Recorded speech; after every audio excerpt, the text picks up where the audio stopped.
চলুন শুরুতেই কে রয়েছে আমার সঙ্গে তার সঙ্গে একটু পরিচিত হই। আপনার নামটা একটু বলুন। আমার নাম শামিমা।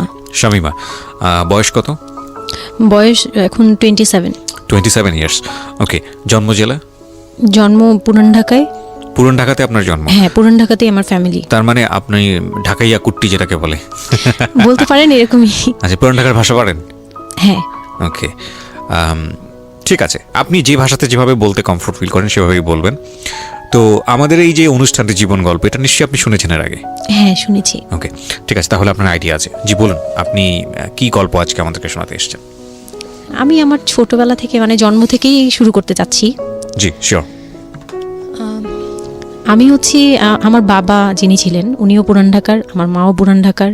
তো আমি যদি আমার গল্পটা বলতে চাই তাহলে আমার একদম জন্মের আগে মানে আমার বাবা আমার বিয়ে থেকে শুরু করতে চাচ্ছি। নিশ্চয়ই নিশ্চয়ই, নো প্রবলেম। তো আমার বাবা ছিলেন একজন ব্যবসায়ী পুরান ঢাকার। আচ্ছা। আর আমার মানে পাশাপাশি উনি হোমিওপ্যাথিক ডাক্তারও ছিলেন। ওকে। তো খুব ভালো একজন মানুষ ছিলেন। আর আমার আম্মু ছিলেন জমিদার, মানে জমিদার টাইপের, পুরান ঢাকায় লাইক জমিদার যেরকম থাকে আর কি, জমিদার বাড়ির এক মেয়ে ছিলেন। মানে পুরান এমন কি ছিল যে আগের পিতামহ বা প্রপিতামহ যেটাকে বলি জমিদার ছিল এরকম? হ্যাঁ, এরকম মানে আমার নানাই ছিলেন জমিদার। ওই এলাকার সব বিচার সালিশ উনি করতেন। প্রভাবশালী ছিলেন, প্রভাবশালী খুব। জি। তো ওই দিক থেকে আমার বাবা তো বিয়ের প্রস্তাব দেয়নি, মানে ফ্যামিলি থেকেই। আমার বাবার আবার একটা বিয়ে করেছিলেন আরো 8 বছর আগে আমার আম্মুকে বিয়ে করার, ওটা ছিল লাভ ম্যারেজ। তো আব্বু আর ওই বড় আম্মু একসাথে পড়াশোনা করতেন, ওই দিক থেকে দুইজন পরিচয় হয়ে বিয়ে হয়েছিল। কিন্তু 1.5 বছর পরে আমার ওই বড় আম্মু মারা যায়, অসুস্থ হয়ে মারা যান। তারপরে আমার আব্বু আর বিয়ে করবেন না এরকম বলেছিলেন যে আর বিয়ে করব না। তারপর প্রায় 8 বছর পরে আমার দাদু আর ফুপ্পিরা মিলে মানে আমার আম্মুকে চুজ করে তারপর বউ করে নিয়ে আসেন। ওকে। তো আমার আম্মু খুব অসুস্থ থাকতেন প্রায়। আমার আম্মু একটু ফিজিক্যালি একটু দুর্বল। আচ্ছা। তো ওইখান থেকে আমার আম্মুর বিয়ের প্রায় 2-3 বছর পরে আমার একটা বোন হয়। সেই বোনটা মারা যায় 6 মাসের মাথায়। আমার বোনটা মারা যায়। বোনটা মারা যাওয়ার পরে আমার আরেকটা কথা আমি এখানে ভুলে গেছি, যে আমার যে ফার্স্ট মা ছিলেন মানে বড় মা, আমার আব্বুর যে রিলেশন ছিল, ওইখানে একটা মেয়ে হয়েছিল। ওই মেয়েটার প্রায় 6 মাসের মাথায় মানে পেট খারাপ করে অসুস্থ হয়ে মারা যায়। তো তার পরপরই আমার বড় মাও মারা যায়। তো ওইখানে হচ্ছে আমার ওই বাচ্চাটা ছিল মেয়ে বাচ্চা। হ্যাঁ, তো ওর পরে আমার আব্বু 8 বছর পর বিয়ে করে। তারপর আমার মার একটা মেয়ে হয়, ওই মেয়েটাও মানে ওই মেয়েটা হচ্ছে জন্মের সময় মারা যায়। আর ওই ফার্স্টেরটা হচ্ছে 6 মাস পর মারা যায়। আচ্ছা। তো এই মেয়েটা হচ্ছে জন্মের সময় মারা যায়। তারপর তার 5 বছর পর আমার ভাইয়া হয়। আমার ভাইয়া আসে। তারপর আমার আম্মুকে বলা হয়েছিল যে আপনার হয়তো অপারেশন করতে হবে, কারণ আপনি আর কনসেপ্ট করতে পারবেন না, খুব অসুস্থ ছিল আম্মু। 2টাই সিজার ছিল। তো ওই সময়টাতে আর কি সিজার বেশি করা যেত না, তাহলে রিস্ক মানে লাইফে একটা রিস্ক থাকে। তো ওই দিক থেকে আমার আম্মুকে বলা হয়েছিল যে আপনার হয়তো বা ইউটেরাসের অপারেশন করতে হবে। তো আমার আম্মু তখন বলেছিল যে না, আমার একটা মেয়ে দরকার। খুব অসুস্থ অবস্থায় বলেছিল আমার একটা মেয়ে দরকার, মানে আমার যদি একটা মেয়ে থাকতো খুব ভালো। হয়তো বা সৃষ্টিকর্তাই চাচ্ছিলেন যে একটা মেয়ে, মানে আমি যে আসবো এটা তো আর উনি জানতেন না, কিন্তু থাকে না যে অনেক সময় কিন্তু মিলে যায় এরকম। তো আমার আব্বু বলছিল যে মেয়ে হোক ছেলে হোক আরেকটা হলে ভালো হয়। ওকে। তো ওইভাবে ট্রিটমেন্ট নিয়ে আমার প্রায় 2 বছর পরে আমি আমার আম্মুর মানে পেটে আসি। তারপর আমার জন্ম হওয়ার পরে আমরা ভালোই ছিলাম। আব্বুর বিজনেস ভালো ছিল। জি, কিসের বিজনেস ছিল? ওনার হচ্ছে ইলেকট্রিক পার্টসের বিজনেস ছিল। তো ওখান থেকে আব্বুর মানে ভালো বিজনেস করতেন। পুরান ঢাকায় ছিলাম আমরা 4 জন, একটা ফ্ল্যাট নিয়েছিলাম। আব্বু বিজনেস করতো, আমি স্কুলে ভর্তি হলাম, ভাইয়া স্কুলে ভর্তি হলো। তো খুব ভালোভাবেই কাটছিল দিনকাল। তো একটা পর্যায়ে যে আমার যখন 10-11 বছর, তখন হচ্ছে আমার আব্বুর বিজনেস একটু প্রবলেম হয়। একটু না, ভালোই প্রবলেম হয়। মানে একজন খুব বড় ধরনের একটা লস সে ফেলে দেন। আচ্ছা। তো আমি এটা বলতে চাচ্ছি না। তো যাই হোক, খুব বড় একটা ট্র্যাজেডি, মানে আমার লাইফের সবচেয়ে বড় ধাক্কাটা আমি ওখানেই পাই, যে আমার আব্বু এরকম একটা পার্সন ছিল।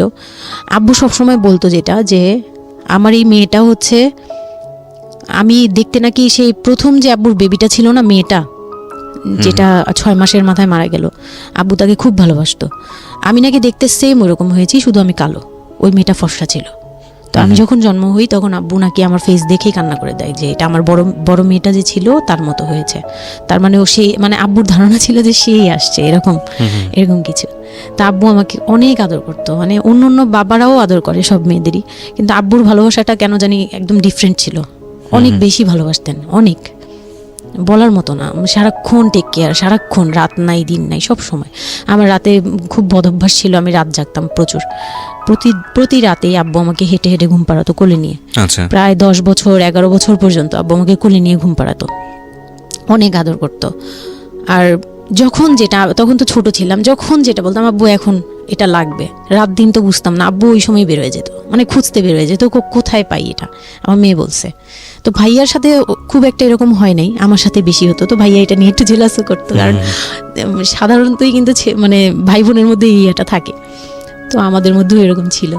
তো আব্বু যখন বিজনেস লস হলো তখন খুব বেশি মানে আব্বু ভেঙে পড়লো, আমরাও মোটামুটি, আমি তো আর বুঝি না, কিন্তু আমি তখন বুঝতাম যে আমার কিছু একটা কমতে যাচ্ছে, মানে কমতি হচ্ছে আমার, কারণ সব কিছু চাওয়ার পরপরই পাওয়া আর একটু লেট করে পাওয়া, এগুলো নিয়ে একটু মেন্টালি এতে পড়ে গেলাম। তো আব্বু বুঝতে দিত না, শুধু আম্মুকে বলতো যে ওদের বুঝতে দিবে না, আম্মু আমাদের বুঝতে দেয়নি কখনো, এরকমভাবে ইয়ে করেনি। কিন্তু একটা সময় দেখলাম কি আব্বু বাসা চেঞ্জ করছে, ছোট বাসা নিচ্ছে, মানে এইগুলো খুব ব্রেনে গিয়ে লাগলো যে ছোট বাসা কেন আর এরকম কেন হচ্ছে। আব্বু আস্তে আস্তে ব্যবসা গোটাচ্ছে, নতুন কিছু করার চিন্তা করছে, মানে এগুলো নিয়ে আমিও খুব ডিপ্রেসড হয়ে গেলাম। তখন আমি ক্লাস 6-7 পড়ি, এরকম হবে 7 থেকে 8 উঠবো এরকম।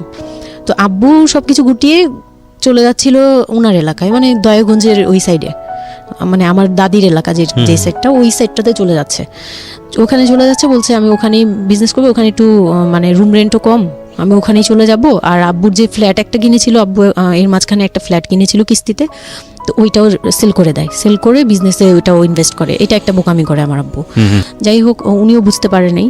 তো ওখানে যাওয়ার পরে সেখান থেকে আব্বু আর কিছু করতেই পারলো না, আর আমাকে করলো কি, ওই সাইডটা একটু মানে রাফ এলাকা, তো যে এলাকায় আব্বুরা মানে ওখানে গেল একটু অন্য ধরনের, মানে একটু ইফটিজিং বেশি হয়, এইসব প্রবলেম ফেস করতে। আর আব্বু তো আমাকে বাসা থেকে বের হতে দিত না, আর ওই সময় আমাকে বোরকা পরাতো, তখন 10-11 বছর বয়স, কিন্তু ওই সময় আমাকে বোরকা পরাতো।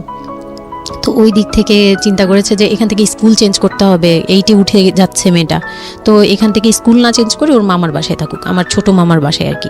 আমরা তো নানু বাড়ি তো আমার ওখানেই বংশাল সাইডে আর কি, তো ওইখানে আমার মামা বাসায় নানু বাড়িতে রেখে আমার আব্বু যায়, কিন্তু রাখতে চায় না প্রথমে। আমার আম্মু খুব রিকোয়েস্ট করে যে এখানে ভালো থাকবে, আর আমার মামা ওইখানকার, আবার নানার পরে আমার মামাই ওখানে মোটামুটি প্রভাবশালী, মানে নানার যে প্রভাবটা ওটা আমার মামা পেয়েছে, মানে ওখানে বিচার টিচার যা হয় সব মামা করে, এখনও করে।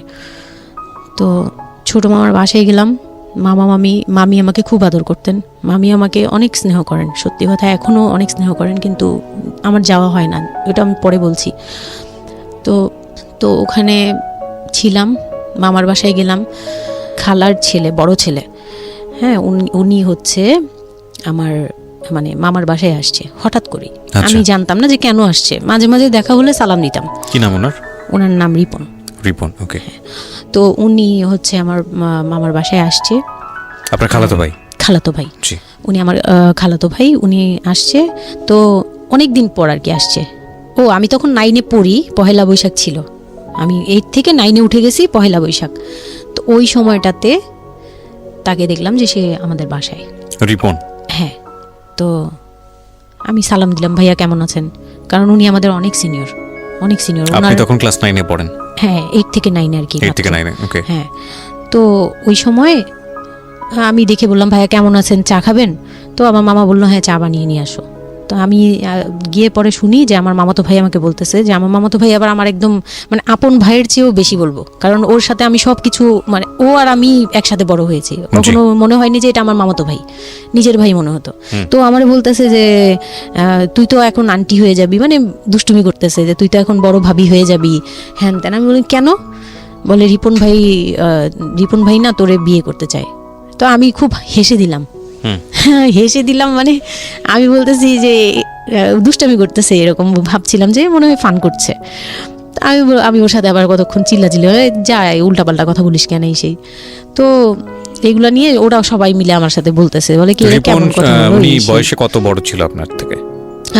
আমার তখন 13 আর উনার তখন ধরেন 37। 24 বছরের বড়, মানে আপনার না 24 বলতে এখানে, হ্যাঁ 24 বছরই তো বড়, 24 তাই তো? বছরের বড়। ও মাই গড, ওকে। তো উনি তখন, আমি ভাবতেই পারিনি যে এই লোকটার সাথে আমার বিয়ে দিবে সবাই।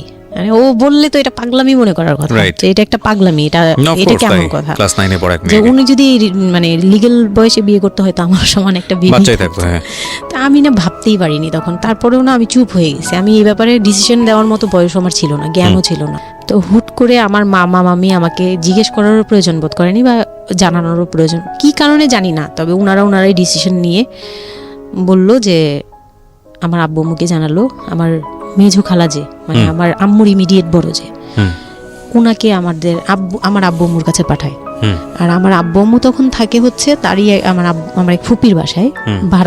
বাসা ভাড়া নিয়ে থাকে আর কি। হুম। তো ফুপির বাসায় থাকে, ফুপির নিজের বাসা, তো ওখানে থাকে। তো আব্বুর কাছে পাঠায়, তখন আমিও যাই ওই বাসায়। তো আমি তো আর জানি না এই কথা বলতে আসবে। আমি আবার ভাইয়ার সাথে বসে বসে গল্প করতে থাকি, ভাইয়া ছিল, ফুফাতো বোন ছিল, আমরা একসাথে গল্প করতে থাকি। তো হঠাৎ করে শুনি যে একটু মানে আমার খালা খুব জোরে সোরে বলতেছে, মানে চিল্লাচিল্লি করে বলতেছে যে যদি এই বিয়ে না হয় তাহলে আমাদের সাথে তোদের কোনো কন্ট্যাক্ট নেই, আজকে আচ্ছা। থেকেই বন্ধ। আচ্ছা, হ্যাঁ, এই বিয়ে হতেই হবে। কেন হতে হবে? আমার আব্বু বলছে কেন হতে হবে, আমার মেয়ে তো অনেক ছোট, ও তো এই সংসারের ভার নিতে পারবে না, বলে ওগুলো আমরা দেখবো, ওরে আমরা বাচ্চার মতো পালবো। মানে উনি বলতেছে আমি দায়ভার নিলাম, আমি সবকিছু নিলাম, এইভাবে বলতেছে যে আমি সবকিছু দেখবো, এগুলা নিয়ে কোনো টেনশনের কিছু নাই, নিজেদের মানুষ, এর চেয়ে ভালো কোনো অফার কোনো দিন পাবা না, মানে এর চেয়ে ভালো কোনো প্রস্তাব আসবে না, এই না সেই না, সেই অনেক কিছু বলতেছে। আব্বু মুখে কনভিন্স করতেছে যে এইটা যদি তোমরা হাতছাড়া করো তাহলে আর কখনো মেয়ের জন্য ভালো কিছু পাবা না, আর আমাদের সাপোর্ট তো জীবনেও পাবা না, তোমাদের একটা সাইড পুরো বন্ধ হয়ে যাবে, মানে আমরা আমাদের সাথে তোমাদের একদম রিলেশন শেষ, হুম, তোমাদের মেয়ে এখনই রেখে যাব, তোমরা কি করবা করো। তো আমার আব্বু ওই দিক থেকে একটু দুর্বল ছিল। পরে আমি এটা শুনে কান্না করে দিছি, মানে সাথে সাথে কান্না করে দিছি। তো আমার ভাইয়াও বুঝছে, আমাকে নিয়ে ছাদে চলে গেছে। আমার ফুফাতো বোন, ভাইয়ার এক খুব ক্লোজ ফ্রেন্ড ছিল, ছোটবেলার বন্ধু, সেও আমাকে খুব আদর করতো বোনের মতো, সেও গেল উপরে, বলতেছে আপু তুই কান্না করিস না, আমরা দেখতেছি কি করা যায়। তো আমার ভাইয়া বলতেছে, বলে কি আমি ওরে নিয়ে কোথাও পালিয়ে যাই, আমার মনে হচ্ছে যে আমি ওকে নিয়ে এখন কোথাও পালিয়ে যাই। যে রিপন ভাই এটা কিভাবে পারে, কিভাবে এটা বলতে পারে যে বিয়ে করবে ওকে। তো আমি খুব কান্নাকাটি করছিলাম। আমার খালা চলে গেল, খালা চলে যাওয়ার পরে আমার ভাইয়া আব্বুকে যে কি বলছে জানি না, আব্বু আবার ছাদে আসছে, আমি কান্না করতেই আসি, মানে তখন কন্টিনিউ কান্না করতেছি। তো আমার আব্বু ছাদে এসে যেটা বললো যে, আমার আব্বু তখন বলল যে, বলে আমি তোমাকে নিয়ে মানে বনে চলে যাব দরকার পড়লে, কিন্তু আমি ওর কাছে তোমাকে দিব না। তো আমি দেখলাম যে আব্বু ফিজিক্যালি, মেন্টালি, আর্থিকভাবে সব দিক থেকে দুর্বল, এখন আমাকে নিয়ে যদি বের হয় সে পারবে না, এটুকু বুঝলাম, তার দ্বারা সম্ভব না এটা। পরে আমাকে বললো যে তুমি যদি রাজি থাকো তাহলে আমার কোনো আপত্তি না, আর যদি তুমি বলো যে না আব্বু আমি রাজি না, তুমি শুধু একবার বলো, তাহলে আমি তোমাকে নিয়ে বের হয়ে যাবো, আমরা বাবা মেয়ে কই থাকবো কেউ জানার দরকার নেই। আপনার মার কি ভূমিকা ছিল এই সময়? আমার মা তখন বলতেছে যে দিবে, আমার মা ইচ্ছা ছিল যে দিবে, কারণ আমার মা তখন এই জিনিসটা বুঝে না, মানে আমার মা এমনিতেও অনেক সহজ সরল, সত্যি কথা বলতে ওনার দোষ না এটা, সেইটা বুঝতো না যে এই যে ডিস্টেন্সে বিয়ে দিলে এই বিয়েগুলো টিকে না, বা 24 বছর বয়সের ডিফারেন্স, এগুলো নোট করবেন এবং খুব ইম্পর্টেন্ট, আসলে খুবই ইম্পর্টেন্ট, কারণ বয়সের গ্যাপটা না ঠিক আছে, কিছু কিছু মানুষের জীবনে যে ব্যতিক্রম ঘটে না তা কিন্তু না, কিন্তু এই ব্যতিক্রমটা যদি আমরা উদাহরণ হিসেবে নিয়ে সবার উপর চাপিয়ে দেওয়ার চেষ্টা করি তাহলে কিন্তু সেটা সম্ভব নয়। ঠিক আছে, একটু খেয়াল করবেন, 24 বছরের ডিফারেন্স হচ্ছে ও এবং ওর খালাতো ভাই রিপনের মধ্যে। ও যখন 13 বছর তখন ওর খালাতো ভাই হচ্ছে 37। So it's a huge gap. সাধারণত বলা হয়ে থাকে 4-5 বছরের গ্যাপ ইজ ওকে, কিন্তু এর থেকে বেশি না হওয়াটাই বেটার। সেক্ষেত্রে 24 বছর, কোথায় 4-5 বছর আর কোথায় 24 বছর। হ্যাঁ, দেন হচ্ছে ওই বিয়েটা মানে আপনি কি বললেন? এখন তো আমি সিদ্ধান্ত তখন- আসলে আপনার জায়গায় ছিল। সিদ্ধান্ত আমার জায়গায় বলতে আমি তখন 13 বছর বয়স, তো মানে আমি তখন প্রেমও করিনি একটাও। হুম। মানে একটা এজ থাকে কিন্তু সবকিছুরই, মানে তখন দেখতাম যে আশপাশে মানে যারা কলেজে পড়ে, হুম। আমার একটা টার্গেট ছিল যে আমিও একদিন কলেজে পড়বো, আমার অনেক ফ্রেন্ড সার্কেল থাকবে, হয়তো বা আমার ভালো একটা রিলেশন থাকবে, বা বিয়ে হবে, এরকম সবারই একটা ইয়ে থাকে। কিন্তু ওই বয়সটাতে আমার ওইটুকু যাওয়ারও মানে ওই চিন্তাতে আমি যাইনি তখনও, যে আমি একটা রিলেশন করব আর ওই জায়গায় বিয়ে। তো আমি আমার আব্বুকে মনে প্রাণে বিশ্বাস করতাম, তো আব্বুর উপরে ছেড়ে দিলাম।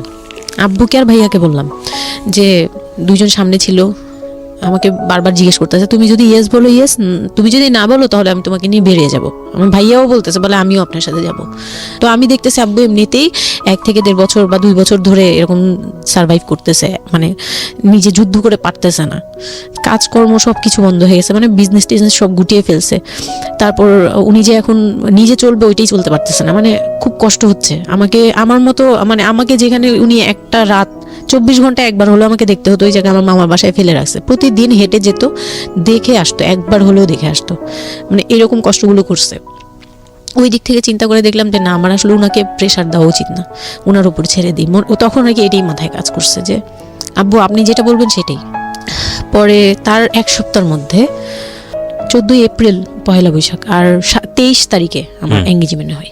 এঙ্গেজমেন্ট হয়ে যায়। হ্যাঁ, ওই উনি একদম খুব তাড়াহুড়ো করে যে এঙ্গেজমেন্ট হতে হবে, বিয়ে হতে হবে খুব শীঘ্রই, তো ওইভাবে এঙ্গেজমেন্ট হয়।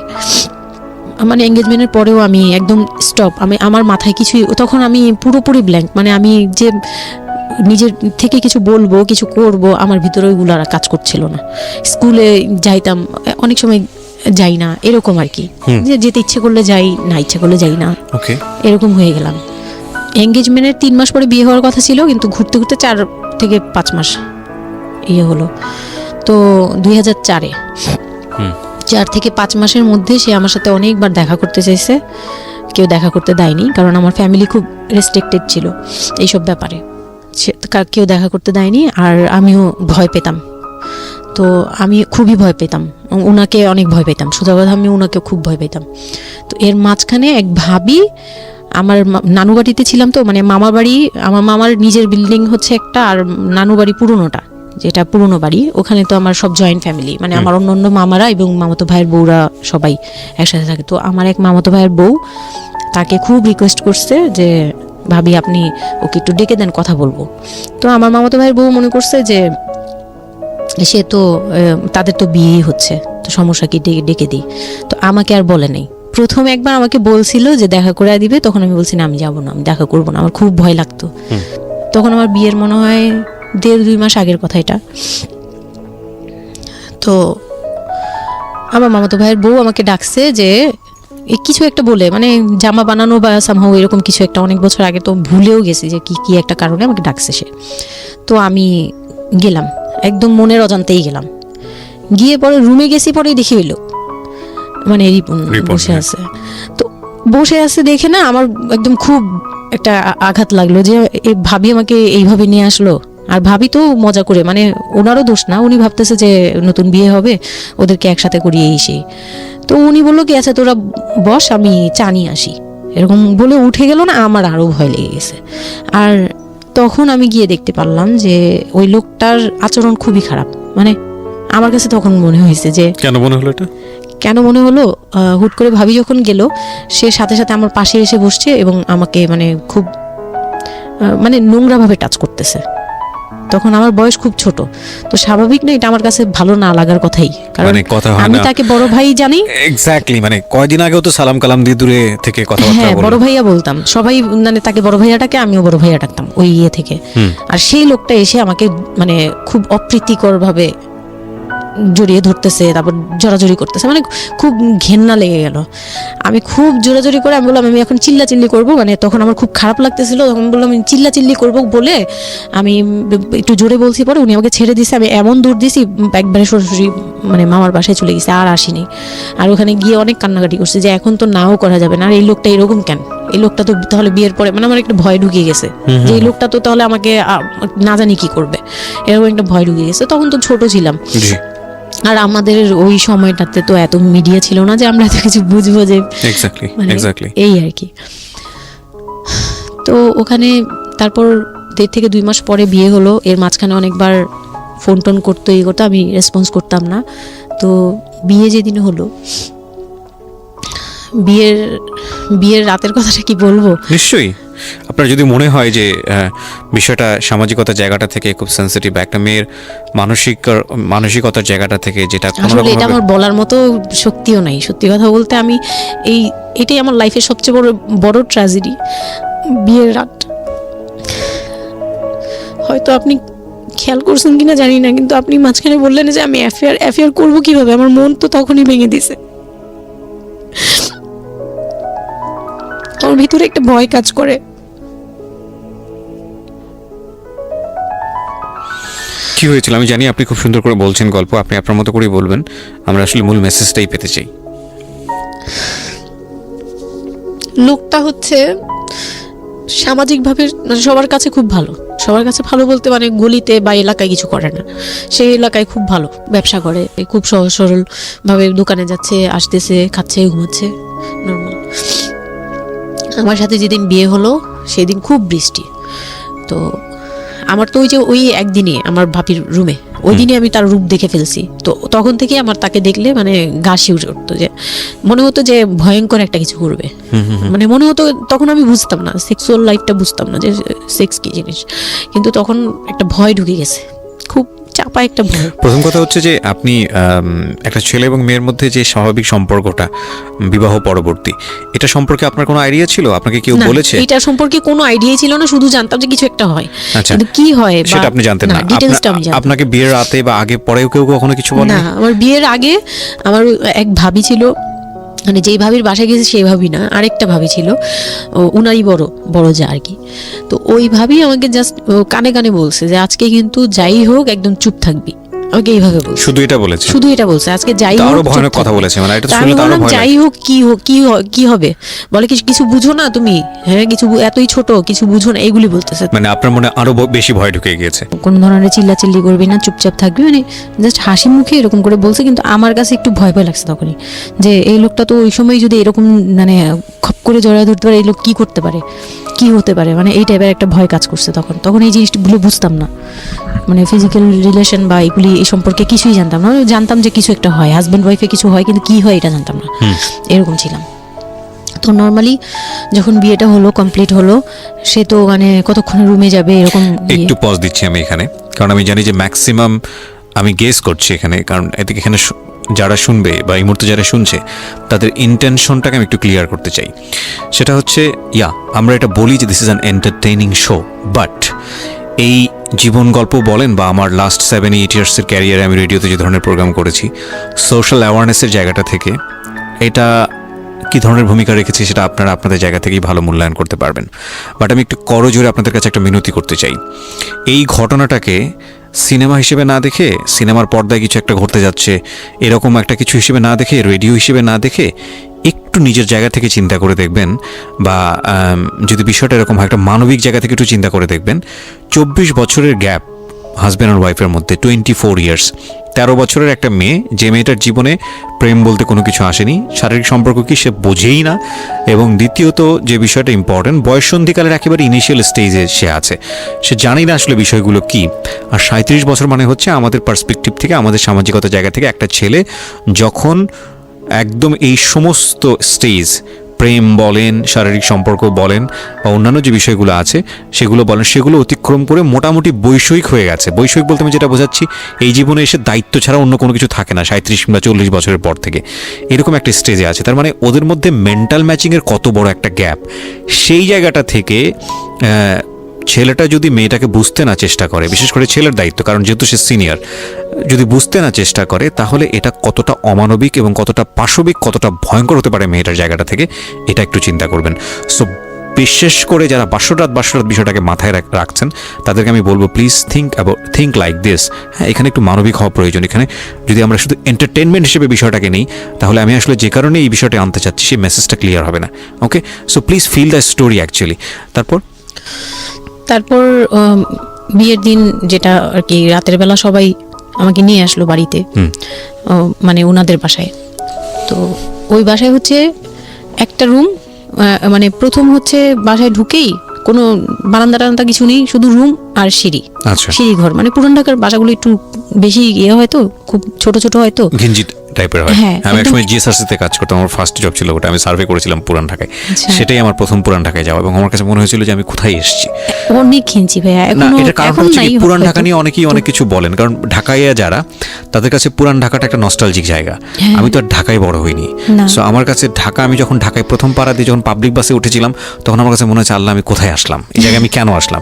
তো নর্মালি হচ্ছে ঢাকা এরকম। তারপরে যখন পুরান ঢাকায় গেলাম, পুরান ঢাকার সাথে আমার ওই ধরনের অ্যাটাচমেন্ট কখনোই ছিল ওটা না। অনেক বেশি, অনেক ঘিঞ্চি ভাইয়া। আমার মনে আছে চকবাজারের যেই চকবাজার নামে একটা যে জায়গা আছে, ওখানে হ্যাঁ, চুরি চকবাজার। পট্টি বা কি যেন একটা আছে না, যে মেয়েদের কসমেটিক্স বিক্রি করে, হ্যাঁ। ম্যাক্সিমাম হচ্ছে নকল, আমি জানি না এখন কি রকম আছে। তো আসল আমি নকল, জীবনে হ্যাঁ, কোনোদিন সবই দেখি আছে নাই ওখানে। যে একটা মানুষ আরেকটা মানুষকে গলি দিয়ে ক্রস করতে পারে। এবং ইন্টারেস্টিং বিষয় হচ্ছে এখানে তো মেয়েরা ঢোকেই না, এবং ওর ঢোকার পরে উপরে ছাদ, মানে এমন ভাবে বিল্ডিংটা, অনেকগুলো বিল্ডিং মিলে ওই এলাকাটা, হ্যাঁ, ওখানে ধাক্কা আকাশ দেখা লাগবে, যায় না। মানে এরকম একটা অবস্থা যে একজন আরেকজনকে ক্রস করতে খুব ভয়ানক, মানে রীতিমতো ভয়ানক অবস্থা। আর আমি সার্ভে করেছিলাম, যেহেতু আমি বিল্ডিং গুলো সার্ভে করতাম, মানে অনেক, আমি একদম ইউনিভার্সিটিতে অনার্স দিয়ে, না অনার্সের থার্ড ইয়ার বা সেকেন্ড ইয়ারে থাকা অবস্থার ঘটনা এটা, আমি সার্ভে করেছিলাম বিল্ডিং গুলো। তো সেই সময় ওই সময়টাতে আমার একটু জানা হয়েছে আর কি। তো আসলে ভয়ানক রকমের ঘিঞ্জি। হ্যাঁ, তো বলুন যেটা বলছিলেন। তো যেটা বলছিলাম যে ওই রাতে ওই একটা রুম, এরকম রুমের উপরে রুম, তার উপরে রুম, মানে সিঁড়ি রুম, সিঁড়ি রুম এরকম। আর প্রথম যে রুমটা, মানে নিচতলায় যে রুমটা ছিল, সেই নিচতলা রুমের সিঁড়ির নিচে ছিল চুলা আর বাথরুম, সিঁড়ি কর্নারে। ওকে, মানে এটা হচ্ছে ওদের নিজের বাড়ি, ওকে, এইটুকুই ছিল এই মানে লোকটা। 3টা রুম, মানে হচ্ছে হলো এক ধরনের বিল্ডিং, একটা বিল্ডিং, হ্যাঁ, একতলা দুতলা তিনতলা এরকম বিল্ডিং, বা তিনতলা 3টা রুম। বিল্ডিং, হ্যাঁ, তিনতলা বিল্ডিং, কিন্তু 3টা room। সিঁড়ি আর রুম, সিঁড়ি আর রুম। আমরা নিচের কত যে- অল্প জায়গার মধ্যে এই জিনিসটা ম্যানেজ করেছে। হ্যাঁ, আমি পরে শুনেছি যে এটা আধা কাঠারও নিচে। আধা কাঠার নিচে, ওই তো হ্যাঁ, 1 আধা শতক, কাঠারও 1 শতক বা হাফ শতক জমি যেটাকে বলে। হ্যাঁ, হ্যাঁ, শুধু একটা রুম আর সিঁড়ি, জাস্ট এইটুকু। তো ওইটুকুর মধ্যেই মানে বাড়িটা। তো ওই বাড়িতে আমার খালার বাড়ি ছিল, আমি তো প্রায়ই যেতাম, বেড়াতে যেতাম ছোটবেলায়। তো আমাকে নিয়ে গেল, আর 3তলার রুমে, সবচেয়ে পরের রুম যেটা, ওটাতে আবার আমার মানে মেঝো দেবর সম্পর্কে ছিল।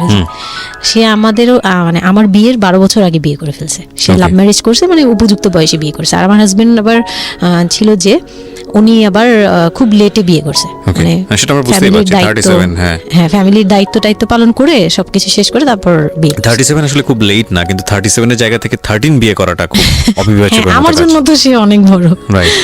যাই হোক, তারপর ওই দেবরের যখন বিয়ের 12 বছর হয়ে গেছে, তখন উনি বিয়ে করছে। আর তো ওই ভাইয়া, মেজো ভাইয়া যে ছিলেন, তো মেজো ভাইয়ার রুমটা ছিল 3তলায়। আমি জি। ওখানেই আমার বাসর ঘরটা করা হয়েছিল আর কি। তো ফুল টুল তেমন ভালো আনা হয়নি, সে খুব রাগারাগি করছে। ছোট ভাই যারা ছিল, এলাকার ছোট ভাইটাই, ওদের সাথে খুব রাগারাগি করছে আমার হাজবেন্ড যে ছিলেন। তো এটা কোনো ঘর সাজানো হলো এই সেই বলে টলে বলতেছে, এখন তোমরা বের হও, অনেক হয়েছে, এখন তোমরা যাও, মানে খুব রাগারাগি করতেছে। তো আমি রাগ দেখে আরো ভয় পেয়ে গেছি প্রথম রাত। তারপর আবার আমি মানে এই অবস্থায় আসছি, বউ হয়ে আসছি, আমার শরীরে ভারী গহনা, শাড়ি টাড়ি, মানে আমি এগুলোর ওজন নিতে পারছি না। 4-5 ঘন্টা হয়ে গেছে আমাকে এগুলো পরায় রাখা হয়েছে, ভারী মেকআপ দেওয়া হয়েছে, আমি এগুলো কখনো ইউজ করিনি ফার্স্ট লাইফে। মানে আমি দেবীর মতো সেজে বসে আছি, এরকম একটা ইয়ে। তো খুব ভয়েও কাজ করছে, নার্ভাসনেস। তারপর এখন কি হবে, সবাই Right. বের হয়ে গেলে কি হবে, এটা একটা টেনশন। আর শুধু মানে কেমন জানি একটা ফিল, যেটা সাধারণত নর্মালি হওয়া উচিত একটা ছেলে এবং একটা মেয়ের জায়গাটা থেকে। এটা হচ্ছে জীবনের সবচেয়ে সুন্দরতম মুহূর্তের একটা, রাইট? আমরা সেটাই হ্যাঁ। চিন্তা করি না। একটা মেয়ের জীবনে স্বপ্ন থাকে তার একটা বাসরাত কিংবা ফুলসজ্জার রাত, আমরা যেটাই বলি সেটা নিয়ে। একটা ছেলের জীবনেও নিশ্চয়ই থাকে, এবং সেটা চমৎকার হয়ে সারা জীবন স্মৃতি হয়ে থাকুক, এরকম কিছু একটা থাকে। হ্যাঁ, কিন্তু- এবং সেখানে বিষয়টা যদি এরকম হয় যে একটা মেয়ের জীবনে আতঙ্কের রাত এবং ভয়ানক রকম আমার আতঙ্কের লাইফে একটা, সবচেয়ে বড় আতঙ্কের রাত ছিল ওটা। এবং মানে তাহলে এখনো আপনি ভয় চিন্তা লাগে করে আমার। দেখতে না, পারেন। সে এবং সেটাকে যারা আজকে এই রেডিও যারা শুনে, যারা এটাকে এন্টারটেনমেন্ট হিসেবে নিচ্ছেন, তাদের জায়গা থেকে আমি বলতে পারি যে এখানে নিজেরও কিন্তু একটা পরিচয়ের বিষয় আছে। হ্যাঁ, মানে নিজের পরিচয়টা নিজের কাছে কি দিচ্ছেন একটু চিন্তা করে দেখেন। ঘটনার ভেতরে ঢোকার চেষ্টা করুন, এই মেয়েটার মানবিক অনুভূতিটাকে জানার চেষ্টা করুন, অন্য কিছু নয় প্লিজ।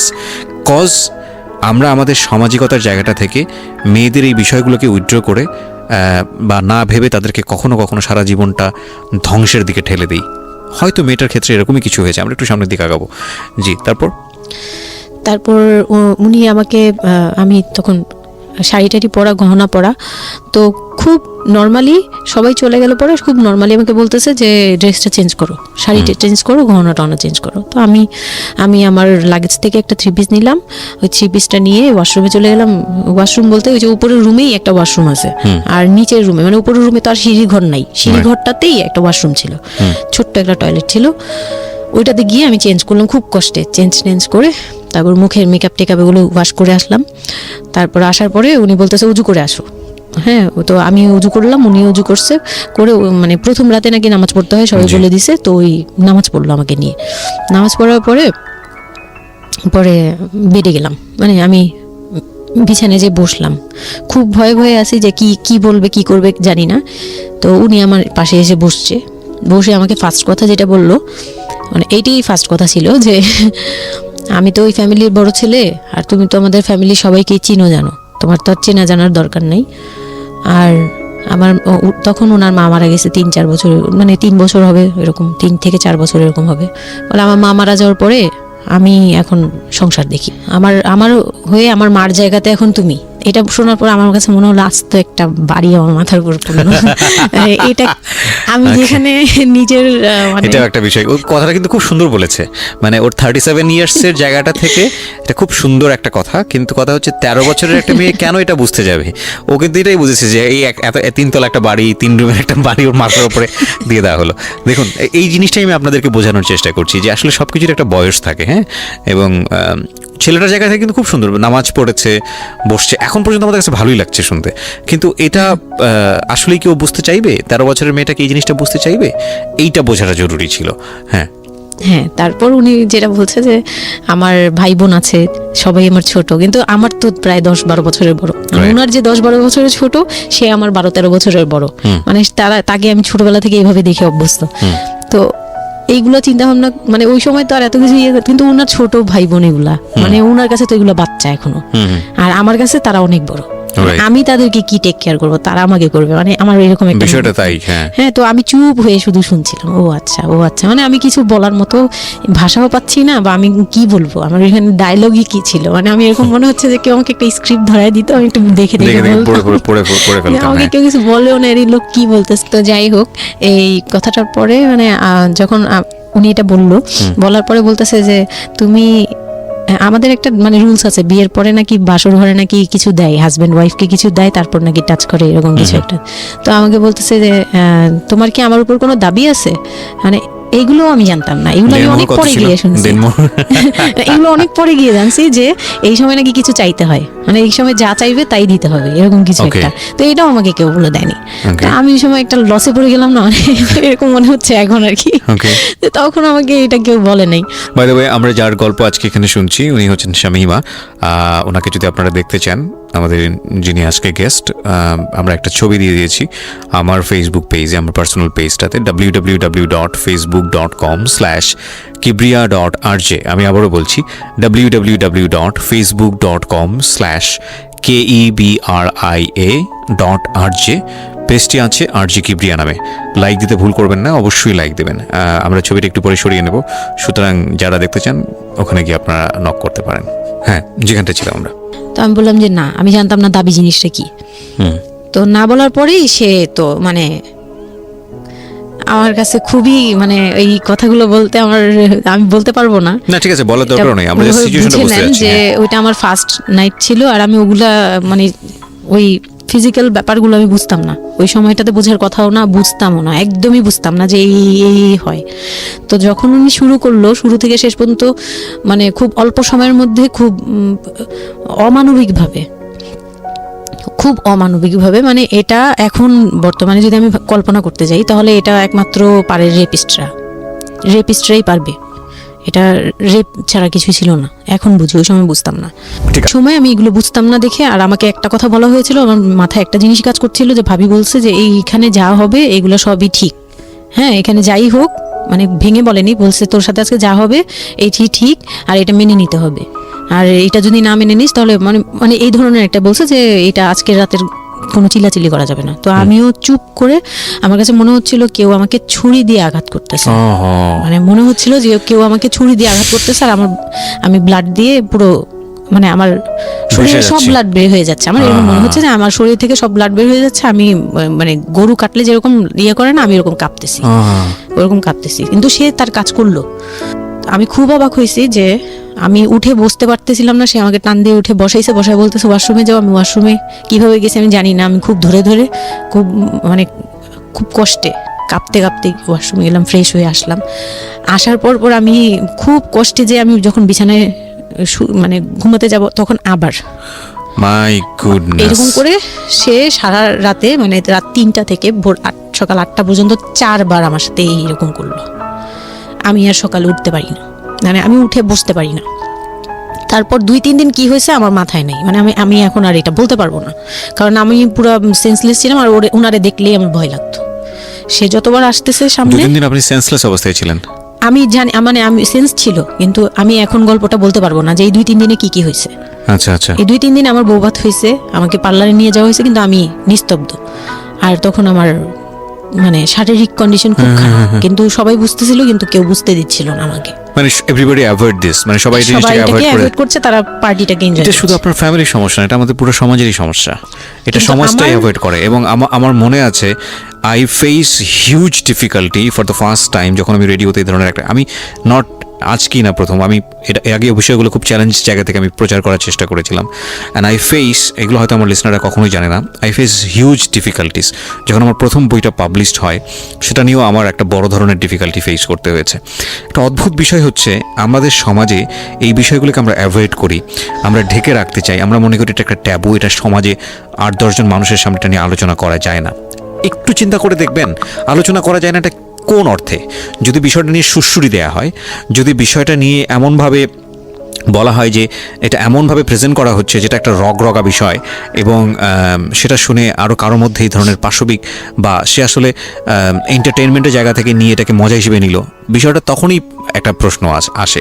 কিন্তু যদি বিষয়টা লেসনের জায়গা থেকে আসে, একটা সামাজিক শিক্ষার জায়গা থেকে আসে, যে একটা পুরুষ, সে 37 বছর বয়স, সেটা আমিও হতে পারি, আপনিও হতে পারি, বা যে ছেলেটা ওনার জীবনে এসছে সে তো হয়েছেই, যে তারা যেন কখনো এরকম অমানবিক না হয়। এবং নট অনলি দিস, একটা মেয়ে যখন 13 বছরের থাকে, তাকে পরিবারের এত বড় সাপোর্টের জায়গা থেকে বাবা এত ভালোবাসতো, তার জায়গাটা থেকেও কোনো একটা সাময়িক সমস্যার সমাধান করবার জন্য বা যাই হোক না কেন, শেষ পর্যন্ত যে রাজি হয়েছে, এরকম এক ধরনের, এটা তো জবাই করা আমি বলবো, যে একটা মেয়েকে শুধু শারীরিকভাবে হয়তো সে যেই প্রবলেমটা ফেস করেছে ওই রাতে, সেটা হয়তো সে ধীরে ধীরে রিকভার করবে, কিন্তু সারা জীবনের জন্যে সে যে মেন্টালি ওই জিনিসটাকে ভয়ানক রকমভাবে একটা বাজে জায়গায় বাজেভাবে চিন্তা করা শুরু করলো মানুষের জৈবিক চাহিদার জায়গাটাতে, এটা তো একটা মানুষের থিঙ্কিংটাকে জবাই করে দেয়া, তাই না?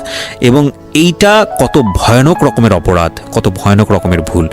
এবং আমাদের এই জায়গাটাতে আমাদের অনেক বেশি পরিমাণে বড় যারা আছি, সিনিয়র যারা আছি, তাদের বোঝা উচিত। প্রথম কথা হচ্ছে, লিগেলি যদি আমি বলি, তাহলে বিয়েটা বৈধ ছিল না, কারণ সরকার কিন্তু আমরা যতদূর জানি যে 18 নিচে বিয়ে দেওয়াকে পারমিট করে না। দ্বিতীয় কথা হচ্ছে যে মানসিকভাবে সে পরিপক্ক ছিল না। তৃতীয় কথা হচ্ছে যে যদিও বা বিয়েটা হলো, তাহলে তাকে যে একটি প্রপার এডুকেশন দেয়া, যে এই বিষয়টা হচ্ছে এরকম, প্রপারভাবে বড় করা, প্রপারভাবে নার্সার করা, সেটার মারাত্মক রকমের অভাব ছিল। ঘটনা এখানে শেষ হয়ে যায় নাই, ঘটনা কিন্তু এখানে শুরু হলো। কারণ বাংলাদেশের অনেক মেয়ের জীবনে এরকম দুর্ধর্ষ রাত আসে, এবং এই রাতগুলো সারাটা জীবনের জন্যে তাকে বেদনার স্মৃতি, তাকে সারাটা জীবনের জন্য একটা ভয়ঙ্কর রকমের মোমেন্টের মধ্য দিয়ে নিয়ে যায়।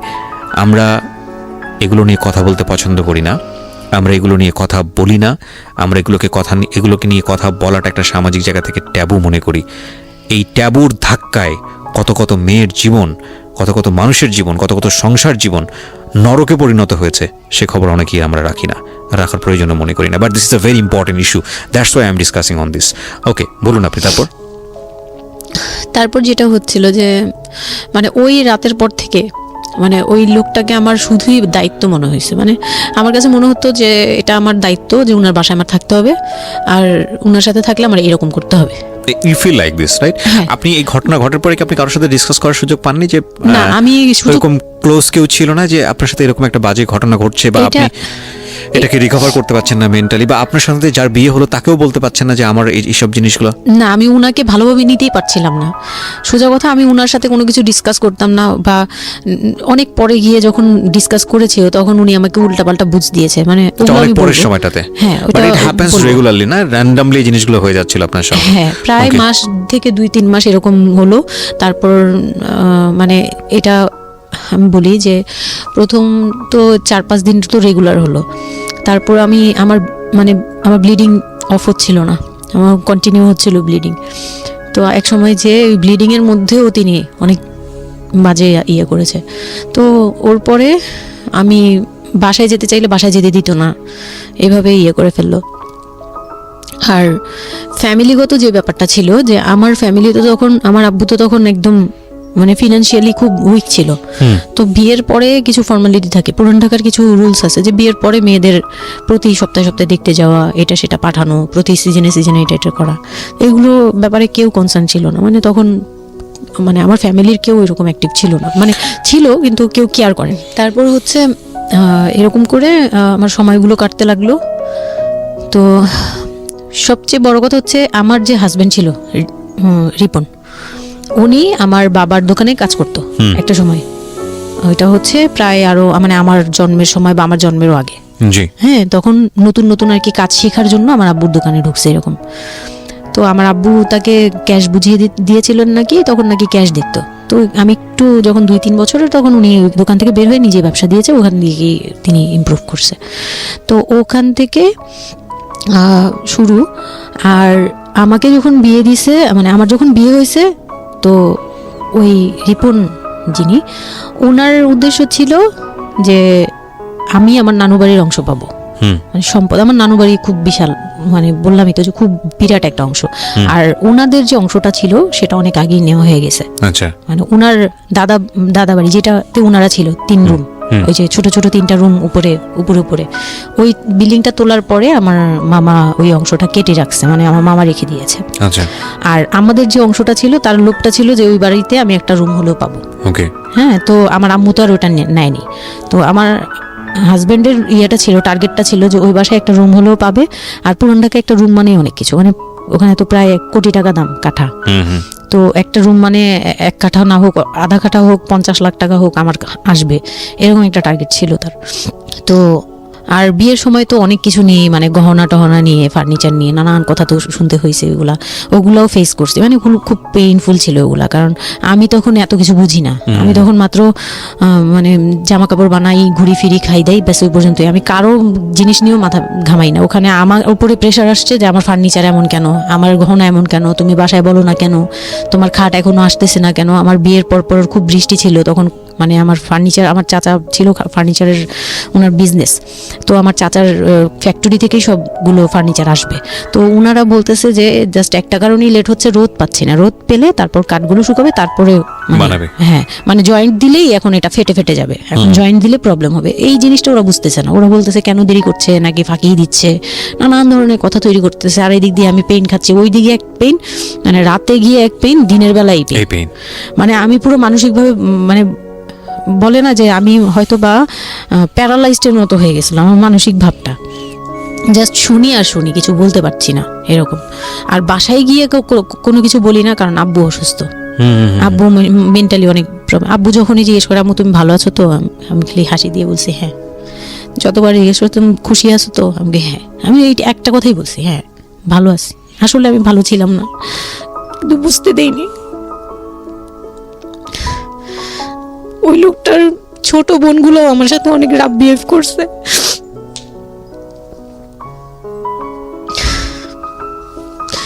তো অনেক রুডলি আচরণ করেছে। আর ওনার যে ছোট ভাইটা ছিল, মানে আমার যে মেজো ভাই যেটা আর কি, ওনার আগে যেটা বিয়ে করেছে, তো ওনার ওয়াইফ ছিল আমার অনেক বছরের বড়, কারণ তাদের বিয়ে হয়েছিল 12 বছর আগে। আমার বিয়ের 12 বছর আগে তার বিয়ে হয়েছিল। আমি যখন বাড়িতে বেড়াতে আসতাম তখন মানে ভাবি রাতে খাওয়া দাওয়া এরকম, আমি ভাবি বলেই ডাকতাম, কিন্তু সম্পর্কে আমি বড় যা।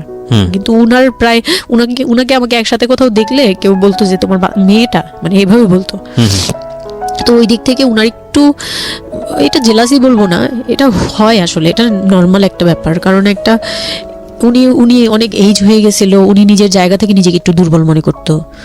আমাকে এমনিতে সাপোর্টও দিত, আবার অনেক সময় দেখে কিন্তু পেইনও দিত।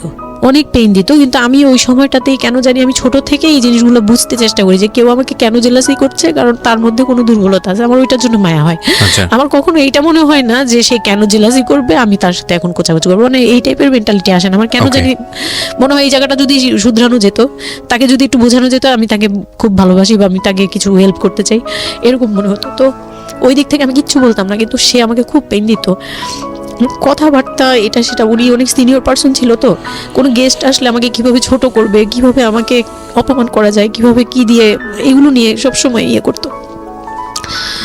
ওই দিকগুলো খুব পেইনফুল ছিল। তো ওগুলো যখন শেষ করলাম, মানে আমার যাকে বলতাম মাঝে মাঝে দুই একটা কথা, এগুলো নিয়ে সে আবার মানে মানে এখানে সেখানে বলে আরো ব্যাপারটাকে বড় বানাতো। তো আমি তখন বুঝতাম না, এখন বুঝি। তো এর মাঝখানে হলো কি, আমি প্রেগনেন্ট হলাম। বিয়ের কয় মাস না পরে না, ঘটনা? বিয়ের 1.5 মাস পরে আমি হচ্ছে কক্সবাজার যাব। আচ্ছা আমার হাজবেন্ড বলতেছে যে ঈদ চলে আসছে, তুমি ঈদের মধ্যে কিছু না নিয়ে আসো, ঈদের পরে আমরা কক্সবাজার যাই, এখানে কোনো খরচ টরচ যাতে আমাদের না হয়, হ্যাঁ, এই জন্য আমরা কিছু কিনবো না। আমি বলছি আচ্ছা ঠিক আছে। তো তখন হচ্ছে বসুন্ধরা সিটি মার্কেটটা হচ্ছে নতুন হয়েছে। জি তো উনি বলতেছে আমরা বসুন্ধরা সিটিতে যাব শপিংয়ে, কিন্তু উনি যেটা বলতেছে যে আমার মানে বসুন্ধরা সিটিতে যাবে, কিন্তু আমাকে যে কিছু কিনে দিবে না এটা আমি জানতাম না। তো ওনার সাথে আমি গেলাম, প্রায় 20 থেকে 25 হাজার টাকা শপিং করলো। ওগুলা হচ্ছে সব ওনার বোন জামাই, বোনের বাচ্চা কাচ্চা, মানে ফ্যামিলির জন্য আর কি, ভাই বোন। আমিও পছন্দ করে করে কিনলাম সবার জন্যই যা যা লাগে। কেনাকাটার পরে আমি তো তখন ছোট মানুষ, তখন তো আমার 13-14 বছর বয়স। তো আমি কখনো এমন হয়নি যে আমি ঈদে জামা কাপড় নিইনি বা জামা কাপড় নতুন জামা কিনিনি, এরকম কখনোই হয়নি। তো ওইটা আমার বিয়ের ফার্স্ট ঈদ। তো আমার একটা শখ ছিল কি যে অন্তত একটা কটন ড্রেস হলেও আমি পাবো, এরকম একটা ইয়ে ছিল আমার ভিতরে, যে না আমাকে কি আর না দিবে নাকি, বলছে দিবে না, হয়তো বা ভালো কিছু দিবে না, হয়তো নর্মাল কিছু হলেও আমাকে দিবে, ঈদে তো আর পুরনো জামা পরে থাকবো না। তো আমার এরকম ধারণা ছিল। ও পুরো শপিংটা শেষ করলো সারাদিনে, আমি রোজা রেখে পুরো শপিংটা করলাম খুব চয়েস করে করে। লাস্ট মোমেন্টে যে সে আমাকে নিয়ে চলে আসতেছে, যখন সে আমাকে নিয়ে রওনা দিল, মানে আমার মনটা খারাপ হয়ে গেল। আমি কিচ্ছু বলিনি, বিয়ের প্রথম ঈদ এটা। তো আমি কিচ্ছু বলিনি। সাচ এ ইডিয়ট, মানে নাথিং টু সে, মানে স্পিচলেস টোটালি। হ্যাঁ, পরে উনি কিচ্ছু কিনে দিল না আমাকে। তখন আমি না, মনটা খারাপ হলো আমার, কারণ স্বাভাবিক এটা। আমার এখনকার বয়স হলে হয়তো হাইড করতে পারতাম, আমি এখনো পারি না। সত্যি কথা বলতে আমি কখনোই নিজেকে হাইড করতে পারিনি। এখন তো তখন তো আরো পারতাম না। তো উনি আমাকে করলো কি, যে আসার সময় বলতেছে যে একবারে নিচে, তখন বলতেছে তোমার কি মন খারাপ? আমি বলছি যে না, আমি তো কিছু নেই নাই, ঈদের দিন কি পরবো? তো বলতেছে তোমার তো অনেক ড্রেস নিয়ে আসছো, ওগুলা থেকেই পরো, ওগুলাই তো এখনো পুরোনো হয়নি, এখন দরকার কি আছে কেনার? বলে তারপরে চুড়ি দেখলো, চুড়ি দেখে আমাকে 2 মুঠ চুড়ি কিনে দিল 200 টাকা। এই ছিল আমার ঈদের মানে ফার্স্ট অ্যান্ড লাস্ট, এইটাই ছিল আমার শপিং, আর কোনো কিচ্ছু কিনে দেয়নি সে আমাকে। তো বাসায় আসলাম, বাসায় আসার পরে তার ভাই বোনরা বলতেছে যে সবার জন্য কিনছেন, ওর জন্য কিছু নেন নাই। সে আমাকে মানে তার ফ্যামিলি থেকে আমাকে সেভ করবে কি, সে আমাকে বরঞ্চ বলতেছে যে ওরে কি কিনে দিব, ওর বাসা থেকে আমারে কি দিছে যে আমি ওকে কিনে দিব। তখন আমি বুঝলাম যে ও আচ্ছা, সে কিনে দেয়নি, সে কিনে দেয়নি। হ্যাঁ, তো আমি আর বাসায় কিন্তু কিছু বলিনি বা বাসায় যাইও নাই এর মধ্যে। বাসা থেকে আসলে সামর্থ্য কি ছিল আপনার ফ্যামিলিকে, মানে কিনে দেওয়া হয়েছিল কি ঈদের প্রথম দিন জামাইকে কিছু কিনে দেওয়া বা এরকম কোনো কিছু? হ্যাঁ, এটা করেছিল চান রাতে, একবারে লাস্টের দিকে। আর আপনাদের শপিংটা হয়েছে তার আগে। তো সে এটা বলে ফেললো প্রায় 20 রোজার পরে এই ঘটনা আর কি। তো একবারে চাঁদ রাতের দিন আমার ভাই আর কি একটা পাঞ্জাবি গিফট করলো তাকে, আর সে আমাকে আর কিছুই দিল না। হ্যাঁ, সে ভাবতেছে যে আমি বুঝি বাসায় জানানোর পরে তখন এটা করছে। হ্যাঁ, তখন গিয়ে আরো খেপে গেল যে আমি নাকি বাসায় জানাইছি, তাকে ছোট করলাম এই জন্য। কিন্তু আসলে মানে সত্যি কথা বলতে যে আমি কিছুই বলি নাই, আমার মুখ দিয়ে তখন কথাই আসতো না, আমি ম্যানেজ কি করব, আমার তো কিছুই মাথায় থাকতো না তখন। তখন আমি তো পুরো মেন্টালি একটা ইয়েতে ছিলাম। তো আমার এমনও মনে হয়েছিল তখন, মানে ওই মাসখানিক যে সে আমাকে ওই ফিজিক্যাল টর্চারগুলো করতো, তখন আমার এমনও মনে হয়েছিল যে আমি এক কাজ করি, বের হয়ে কোথাও চলে যাই, মানে অজানার উদ্দেশ্যে কোথাও চলে যাই। যদি আব্বুর এই অবস্থা না থাকতো হয়তো বা আমি করতাম এটা। সত্যি কথা বলতে একমাত্র আব্বুর কথাটা যখন মনে আসছে, চোখে ভাসছে যে আমার আব্বু তো মরে যাবে, তখন গিয়ে আর এটা করতে পারিনি, নয়তো ঠিকই আমি বের হয়ে যেতাম। তো ঈদ আসলো, ঈদের পরের দিন কক্সবাজারের উদ্দেশ্যে রওনা দিল। আর তার একটা অভ্যাস ছিল যে মানে সে কিছু দিলে বা করলে বা আমার জন্য যদি সে 2টা টাকাও খরচ করতো, এটা খুব হাইলাইট করতো, সবার সামনে তুলে ধরার জন্য চেষ্টা করতো। কক্সবাজার যাবে, সে খুব মানে ঢোল পিটাচ্ছে যে আমাকে নিয়ে কক্সবাজার যাচ্ছে, কিন্তু শপিং করে দেয়নি, এটা আবার হাইক করতেছে। আচ্ছা, যাই হোক, ওই সব বলতে গেলে শপিং এর টাকা সেভ করে আমাকে কক্সবাজার নিয়ে যাচ্ছে। তো গেলাম কক্সবাজারে, সেখানে গিয়ে আরেক ধাক্কা খেলাম যে কক্সবাজার যাওয়ার পরে প্রথম রাত মোটামুটি ভালো ছিলাম, পরের দিন সকালে সে আমার সাথে মানে এমনভাবে মানে ফিজিক্যাল রিলেশন করতে চেয়েছে যেটা সম্পর্কে আমি অবগত ছিলাম না, মানে আমি জানতাম না যে এরকম কিছু হয়। তো এক সময় সে আমার হাত পা জোরাজোরি করে ধরে, মানে প্রায় হাত পা বাঁধার মতো জোরাজোরি করে সে আমার সাথে ওই রকম কিছু করতে চায়। তখন আমার মানে আমি খুব বাধা দেওয়ার পরে বা চিল্লাচিল্লি করার পরে সে আমার গায়েও হাত তোলে, 2-3টা চট থাপ্পড় দেয়। আপনাদের মধ্যে সম্পর্কের জায়গাটা কি আপনি তখনও কি ওনাকে আপনি করে বলতেন? হ্যাঁ, আমি এখনো স্টিল নাও। তার মানে বিষয়টা এরকম হয়ে গেছে যে ওই দূরত্বটা বিয়ের পরে ছিল, এবং সেই দূরত্ব থাকা অবস্থায় ও এই জিনিসগুলো প্র্যাকটিস করে যাচ্ছে ওর মতো করে, এবং সেখানে যখন ও সাকসেসফুল হতে না পারছে তখন সে আপনার গায়ে হাত তুলছে, তাই তো? সেটাই। হ্যাঁ, তারপর আর সবচেয়ে বড় কথা হচ্ছে সে তার জায়গাটা, সে তার চাওয়াগুলো সব পূরণ করতেছে, বাট আমার দিকটা দেখছে না। এবং সে যে শুধু আমার না, মানে সে মানুষটাই এমন, আগে বুঝি নেই, পরে অনেক ধীরে ধীরে গিয়ে পরে বুঝতে পেরেছি যে উনি সম্পূর্ণ সেলফ সেন্টার, মানে নিজের যেটা অধিকার সেটা সে আদায় করে নেবে, তার বাকিগুলো নিয়ে তার কোনো মাথা কি হচ্ছে বা কার কি হচ্ছে এটা দেখার বিষয় না, এই টাইপের মেন্টালিটি। তো এইগুলো করার পরে আমার মানে খুব পেইন হলো, আমার খুব কষ্ট হলো যে আমি কবে ঢাকায় যাব, একটা পেইন। ওটা কি জীবনের প্রথম কক্সবাজার যাওয়া? হ্যাঁ, ওটা আমার লাইফে ফার্স্ট। চিন্তা করে দেখুন, এক ধরনের হানিমুনি বলা চলে ওদের জন্য। হানিমুনি করা হয়েছিল, কিন্তু এটা আমার জন্য হানিমুন ছিল না, অন্য কিছুই ছিল। আচ্ছা, খুব পেইনফুল ছিল। ওকে। যাই হোক, আমি খুব ভয়ে ছিলাম যে এখানে আমাকে মেরে ফেললেও কেউ জানবে না, এরকম একটা ফিল ছিল আমার ভিতরে। একটা জিনিস চিন্তা করতে পারেন, প্রত্যেকটা মোমেন্ট একটা মানুষ একটা মেয়ের সাথে, একটা ছেলের সঙ্গে বসবাস করছে একটা মেয়ে, এবং তাদের স্পেশাল মোমেন্টসগুলো তার জন্য ভীতির কারণ। সে হয়তোবা তখন এরকম মানে চিন্তা করছে যে এই স্পেশাল মোমেন্টটা যেন না আসে, ওর সঙ্গে স্পেশাল টাইমটা যেন আমি না হয়, রাত যেন না হয়। বিষয়গুলো তো এরকমই ছিল, কারণ ওর জন্য কিন্তু এগুলো অনেক ভয়ানক রকমের টর্চার। হ্যাঁ, তারপর আর আমার সাথে যারা ছিল, মানে ফ্যামিলি তো 2টা গিয়েছি আমরা, মানে আমার হাজবেন্ড আমাকে নিয়ে গেছে, আর হচ্ছে আমার চাচাতো বোনের রিসেন্ট বিয়ে হয়েছিল, চাচাতো বোনের হাজবেন্ড আর চাচাতো বোন, ওরা 2জন গিয়েছে, কিন্তু ওরা ওদের মতো ছিল, আমরা আমাদের মতো ছিলাম, এরকম আর কি। তো ওইভাবে আর আমাদের সাথে ইয়ে করা হয়নি যে একদম সব বিষয়ে ডিটেলস বলা। আর আমার চাচাতো বোন আমার অনেক বড় ছিল, যার কারণে আমি আপুকে বলতাম না, লজ্জা পেতাম। তো ওই দিক থেকে 3 দিন পরে 4 দিনের দিন আমি খুব জেদাজেদি করে, মানে কান্নাকাটি করে চলে আসবো করতেছি, কিন্তু আমাকে কেউ আর জিজ্ঞেস করতেছে না যে কেন। মানে আমার বোন জামাইও বিষয়টা খেয়াল করেনি, আমার বোনও খেয়াল করেনি যে আমি কেন বারবার চলে আসতে যাচ্ছি। হ্যাঁ, এত সুন্দর একটা ওয়েদার, ওরা তো খুব এনজয় করছিল হয়তো বা, মানে আমি তাদের এনজয়মেন্টে বাধা দিলাম, এরকম আর কি। তো খুব কান্নাকাটি করে ওই রাতেই আমি চলে আসবো, আমি বলছি তোমরা সবাই থাকো, আমি চলে যাই, মানে এইভাবে কান্নাকাটি করছে। আমি থাকবোই না, আমি আর একটা রাত এখানে থাকবো না। আমার কাছে মনে হচ্ছে তাও এলাকার ভিতরে তো থাকবো, যাই হোক, কিন্তু এখন তো আমি বাইরে আছি, অনেক দূরে। আমার কাছে এরকম মনে হচ্ছিল যে আমি যদি মরে যাই, আমি যদি যে কোনো সময় মারা যাবো, এরকম মনে হচ্ছিল। তো আমি ওই সময় বলাতে ওরা সবাই মিলে চলে আসছে, সবার মন খারাপ যে আমার জন্য চলে আসতে হলো তাদের। তো ঢাকায় আসলাম, ঢাকায় আসার পরে ঈদের ছুটির শেষে সে তার মতো করে বিজনেস করতেছে, আমি আমার মতো ঘরে ছিলাম। 2-3 মাস গেল, কোরবানি ঈদ আসলো, প্রথম কোরবানি ঈদ।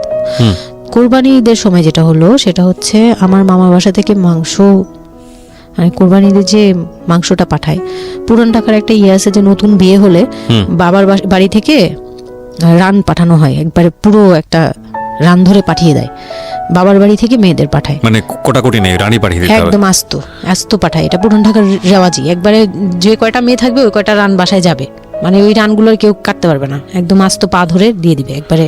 আচ্ছা আচ্ছা, ইন্টারেস্টিং তো। হ্যাঁ, এটা কিন্তু পুরান ঢাকার একটা রেওয়াজ, এখনো আছে। মানে কোরবানি হলেই সঙ্গে সঙ্গে রানটা যাবে মেয়ের বাসায়। আচ্ছা, মেয়ের বাসায় যেতেই হবে এটা। তো ওই রকম আমার মানে ওরা আশা করছিল যে আমার মামা এরকম করবে, কিন্তু আমার মামা তো প্রায় অনেক বড় গরু দেয়, আর একটা দেয় না, 2টা থেকে 3টা দেয়। তো ওনার নিজেই আছে 3টা মেয়ে, 3 মেয়ের শ্বশুর বাড়িতে পাঠাতে হয় 3 রান। মানে এখন এক মেয়ের, বড় মেয়ের যে 20 বছর 22 বছর হয়ে গেছে বিয়ের, তারপরও পাঠাচ্ছে, প্রতিনিয়ত পাঠাতে হয়। তো ওই দিক থেকে আমি যদি এখন আরেকটা নেই, তাহলে ওনার কিন্তু আরও কাউকে উকিল দিয়েছে, বা আরও কোনো মেয়ে আছে। মানে আমার উকিল দিয়েছে আমার খালু দিয়েছে, আরেক খালু আমার, ওই খালা হচ্ছে আমার আম্মুর খালাতো বোন, মামাতো বোন। কিন্তু আমাদের বাসায় মানে আমার নানু বাড়িতে বড় হয়েছে দেখে আমার আম্মুর খুব ক্লোজ। তো ওই খালু আমাকে উকিল দিয়েছে। তো ওই দিন করলো কি, যে এই রান পাঠায়নি বলে, সেই রান পাঠায়নি ঠিকই, কিন্তু রানের যে উপরের অংশ মানে বড় একটা পিস আমার বাসায় পাঠানো হয়েছে আমার উদ্দেশ্যে, আর নামটা আমার লিখে দিয়েছে, আমার নাম লেখা এটা পাঠিয়েছে। তো ওই মাংসটা রেখে যখন চলে গেছে না আমার ভাই, তার ছোট বোন, আমি তখন মানে দেখলাম যে মানুষ কতটা হিংস্র হলে পরে এরকম ফেস হয়। আমি তো চুপ করে বসে আছি, আমি কিছুই মাথায় নেই যে এটা নিয়ে যে কি হবে, আমি বুঝিই নেই বিষয়টা। সে মাংসটা ধরে রাস্তায় ফেলে দিছে ঈদের দিন রাস্তায় ফেলে, এই মাংসে কেন ওর নাম লেখা থাকবে? তাহলে এই যে আমরা কি, আমরাও তো ভাগ্নি, মানে আমরাও ভাগ্নি, আমাদের বাড়িতে আমার মাংস আসছে, ওর নাম দিয়ে আসছে, তাহলে রান আসলো না কেন? দোষ হয়ে গেছে, এটা খুব বড় অন্যায় হয়ে গেছে। ভয়ানক। আমি ভয়ানক বলছি এই কারণে যে আমাদের সমাজে কিছু কালচার আছে যেগুলো আসলে মেয়ের বাড়ি থেকে পূরণ করা হয়, ধরে নেওয়া হয়, বা ছেলের বাড়ি থেকেও। সেটা পাঠ্য বইয়ে তো থাকে না এগুলা, মানে কালচারে আছে, এগুলো শুনতে ভালো লাগে, কিন্তু প্র্যাকটিসের জায়গা থেকে যদি এটা অত্যাবশ্যকীয় নিয়ম হয়ে যায় কখনো কখনো, যেটা কতটা ভয়ানক পেইনফুল হয়। কান্ট ইউ এভার ইমাজিন যে বাবার সামর্থ্য নাই, তারপরে তাকে চিন্তা করতে হচ্ছে যে আমার মেয়ের বাড়িতে একটা রান পাঠাতে হবে, আমার কোরবানি দেওয়ার সামর্থ্য নাই, এই রান পাঠানোর জন্য আমাকে কোরবানি দিতে হচ্ছে। মানে আমাদের এই ব্যাড প্র্যাকটিসগুলা কতটা ভয়ানক হয়ে গেছে আমাদের সমাজে, এবং ইনফ্যাক্ট এগুলো নিয়ে কেউ কখনো কথা বলে না। এগুলো নিয়ে কথা বলা উচিত। একটা মানুষ, একটা সোসাইটি চেঞ্জ হবে কিভাবে, একটা মানে পুরো কমিউনিটি চেঞ্জ হবে কিভাবে, একটা রাষ্ট্র চেঞ্জ হবে কিভাবে, এই ছোট ছোট আমরা তো সব জায়গাতেই পয়জনাস। এই ছোট ছোট বিষয়গুলো যদি চেঞ্জ না হয়, আমরা যে এত ডিগ্রি নিচ্ছি প্রতি বছর, পিএইচডি, ভুরি পিএইচডি বের হচ্ছে, ডক্টরেট, হ্যাঁ, আমাদের বিশ্ববিদ্যালয়ে ভরে যাচ্ছে, আমাদের ছেলেমেয়েরা গোল্ডেন A+, আমাদের পাশের হার বাড়ছে, কিন্তু এই সব যে মানে খোরা কালচার, ল্যাংড়া টাইপের কালচার, এগুলোর যে পরিবর্তন হচ্ছে না, বা এগুলো নিয়ে যে কেউ কখনো কথা বলে না, এগুলো নিয়ে না পত্রপত্রিকায় কথা হয়, না কোনো মিডিয়াতে কথা হয়, অথচ এগুলো আমাদের জীবনটাকে পঙ্গু করে দিচ্ছে, এবং এগুলো নিয়ে কেউ কখনো কথা বলে না। আমরা যৌতুক নিয়ে কথা বলি, এবং যৌতুক একটা ঘাতক ব্যাধি, আমরা যৌতুক মোকাবেলা করতে পেরেছি, কিন্তু এই কালচারের মধ্যে যে যৌতুক ঢুকে বসে আছে, সেটা নিয়ে আমরা কেউ কখনো কথা বলি না, এবং এগুলো নিয়ে কথা বলা উচিত। কথা নইলে আমরা আসলে কিওর হব কিভাবে? আমরা যে বলি যে আমাদেরকে শুদ্ধ হতে হবে, আমরা মানুষ হিসেবে ভালো হতে হবে, বাট হাউ? আমাদের তো রন্ধ্রে প্রবলেম। সো প্রবলেমটাকে প্রবলেম বলা উচিত, অ্যাটলিস্ট কাউকে না কাউকে তো স্পিক আউট করতে হবে, এবং স্পিক আউট করলে তাহলে এই প্রবলেমগুলো সামনে আসবে, এবং সামনে আসলে এগুলো নিয়ে কিওর নিয়েও মানুষ কথাবার্তা বলবে। আমি তো জীবনে কোনোদিন শুনিও নাই, আমি জানি না পুরান ঢাকার এই কালচার যে মেয়ের বাড়িতে রান পাঠাতে হয়, এটা এখনো আছে, এবং এটা নিয়ে মোটামুটি মারামারি বাঁধার মতো অবস্থা। হ্যাঁ, এটা নিয়ে মানে এটা কোনোভাবেই মিস করা যাবে না, এরকম অবস্থা।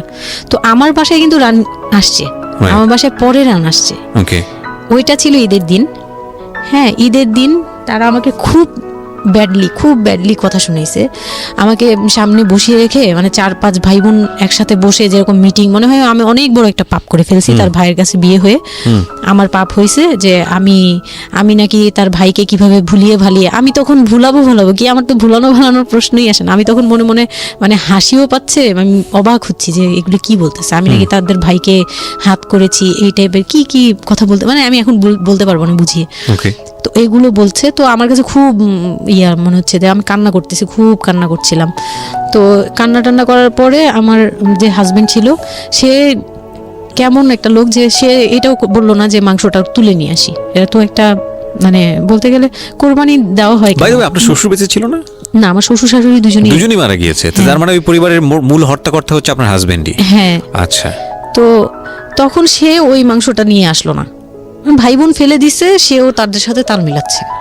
কিন্তু আবার আমাকে সরাসরি কিছু বলছে না, কিন্তু কুকুর টুকুর ভাই বোন কামড় দেওয়ার বলছে। কথা, কারণ পুরান ঢাকায় তো কুকুর টুকুরের অভাব নেই রাস্তাঘাটে, আমি যেটা দেখি। না, ওইগুলির ভিতরে নাই, ছিল না, okay. ওইগুলিতে ছিল না, থাকলে হয়তো আর এগুলো একটা করলে তো নিয়ে আপনাদের যেতাম। আপনাদের যে কালচারটা, সেটা হচ্ছে পুরান ঢাকায় একটা জিনিস খুব ভালো লাগে, একটা ফ্যামিলির খবর আর একটা ফ্যামিলি জানে, হ্যাঁ, যে এই ফ্যামিলি পরিবারে কি হচ্ছে, এই পরিবারে কি হচ্ছে না হচ্ছে। আশপাশে তো খুব মানে ওরা তো খুব লাগানো বাড়ি ঘর, হ্যাঁ। তো সবাই শুনে, এক দেয়াল দুই বাড়ি, তার এক মানে দেয়াল এগুলো দুই নিয়ে কত বাড়ি। কানাঘুষো তো হচ্ছিল হ্যাঁ, নিশ্চয়ই।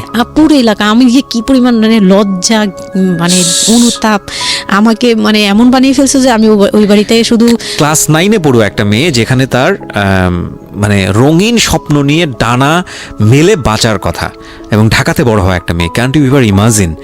সেই মেয়েটার ঈদের সময় আমরা সাধারণত দেখি যে সকালে একটা ড্রেস পরবে, দুপুরে একটা পরবে, রাতে একটা পরবে, বান্ধবীদের সঙ্গে ঘুরে বেড়াবে, এবং মানে পাংখা যেটাকে বলে ওইরকম একটা এইজ। সেই সময়টাতে তার মাংস নিয়ে টানাটানি শুরু হয়েছে, এবং তার বাড়িতে মাংস আসলো কিনা সেটা নিয়ে টানাটানি শুরু হয়েছে, এবং সে মহল্লায় বেরোতে পারছে না নিজের মুখ, এবং এভরি নাইট তার উপর ফিজিক্যাল টর্চার। এবং ক্যান ইউ এভার ইমাজিন যে আমাদের সমাজের মেয়েরা, নারীরা কতটা সহ্য করে? কেউ কেউ সুবিধাভোগী অফকোর্স, কিন্তু ম্যাক্সিমাম ফেসটাই হয়তো বা এরকম। এবং এই জন্য নারী নির্যাতন বলে যে শব্দটা না, আসলে এটার যে ব্যাপ্তি, মানে এটার যে কতটা ভায়োলেটিভ হতে পারে, এটার ভেতরে না ঢুকলে আসলে বোঝা যায় না। তারপর কি হলো? তারপর ওই দিন গেল, ওই দিন ওই মাংসটা আমার ওই যে মেঝো দেবর, যে উনি আবার একটু অন্যরকম ছিল, উনি পড়ালেখা করেনি, উনি খুব রাফলি কথা বলতো, উনি জুতার ব্যবসা করতো। তো এমনিতে মেন্টালিটির দিক থেকে বলতে গেলে অনেকে থাকে না যে পড়ালেখা না করেও শিক্ষিত, অনেকে এরকম থাকে, কিন্তু মানে সে পুরোপুরি মানে শুদ্ধ ভাষায় কথা বলতে পারে না, যে একটা লোক খুব ঢাকাইয়া ভাষায় পুরোপুরি গালাগালি, বলতে গেলে প্রত্যেকটা কথার আগে পিছনে একটা করে গালি থাকে এরকম। কিন্তু তারপরেও না, তার মেন্টালিটি আমার ভালো লাগতো। ইভেন নাও আমি এখনো চিন্তা করি যে আমার ওই ভাইয়া অনেক ভালো, হ্যাঁ, ওই দিক থেকে।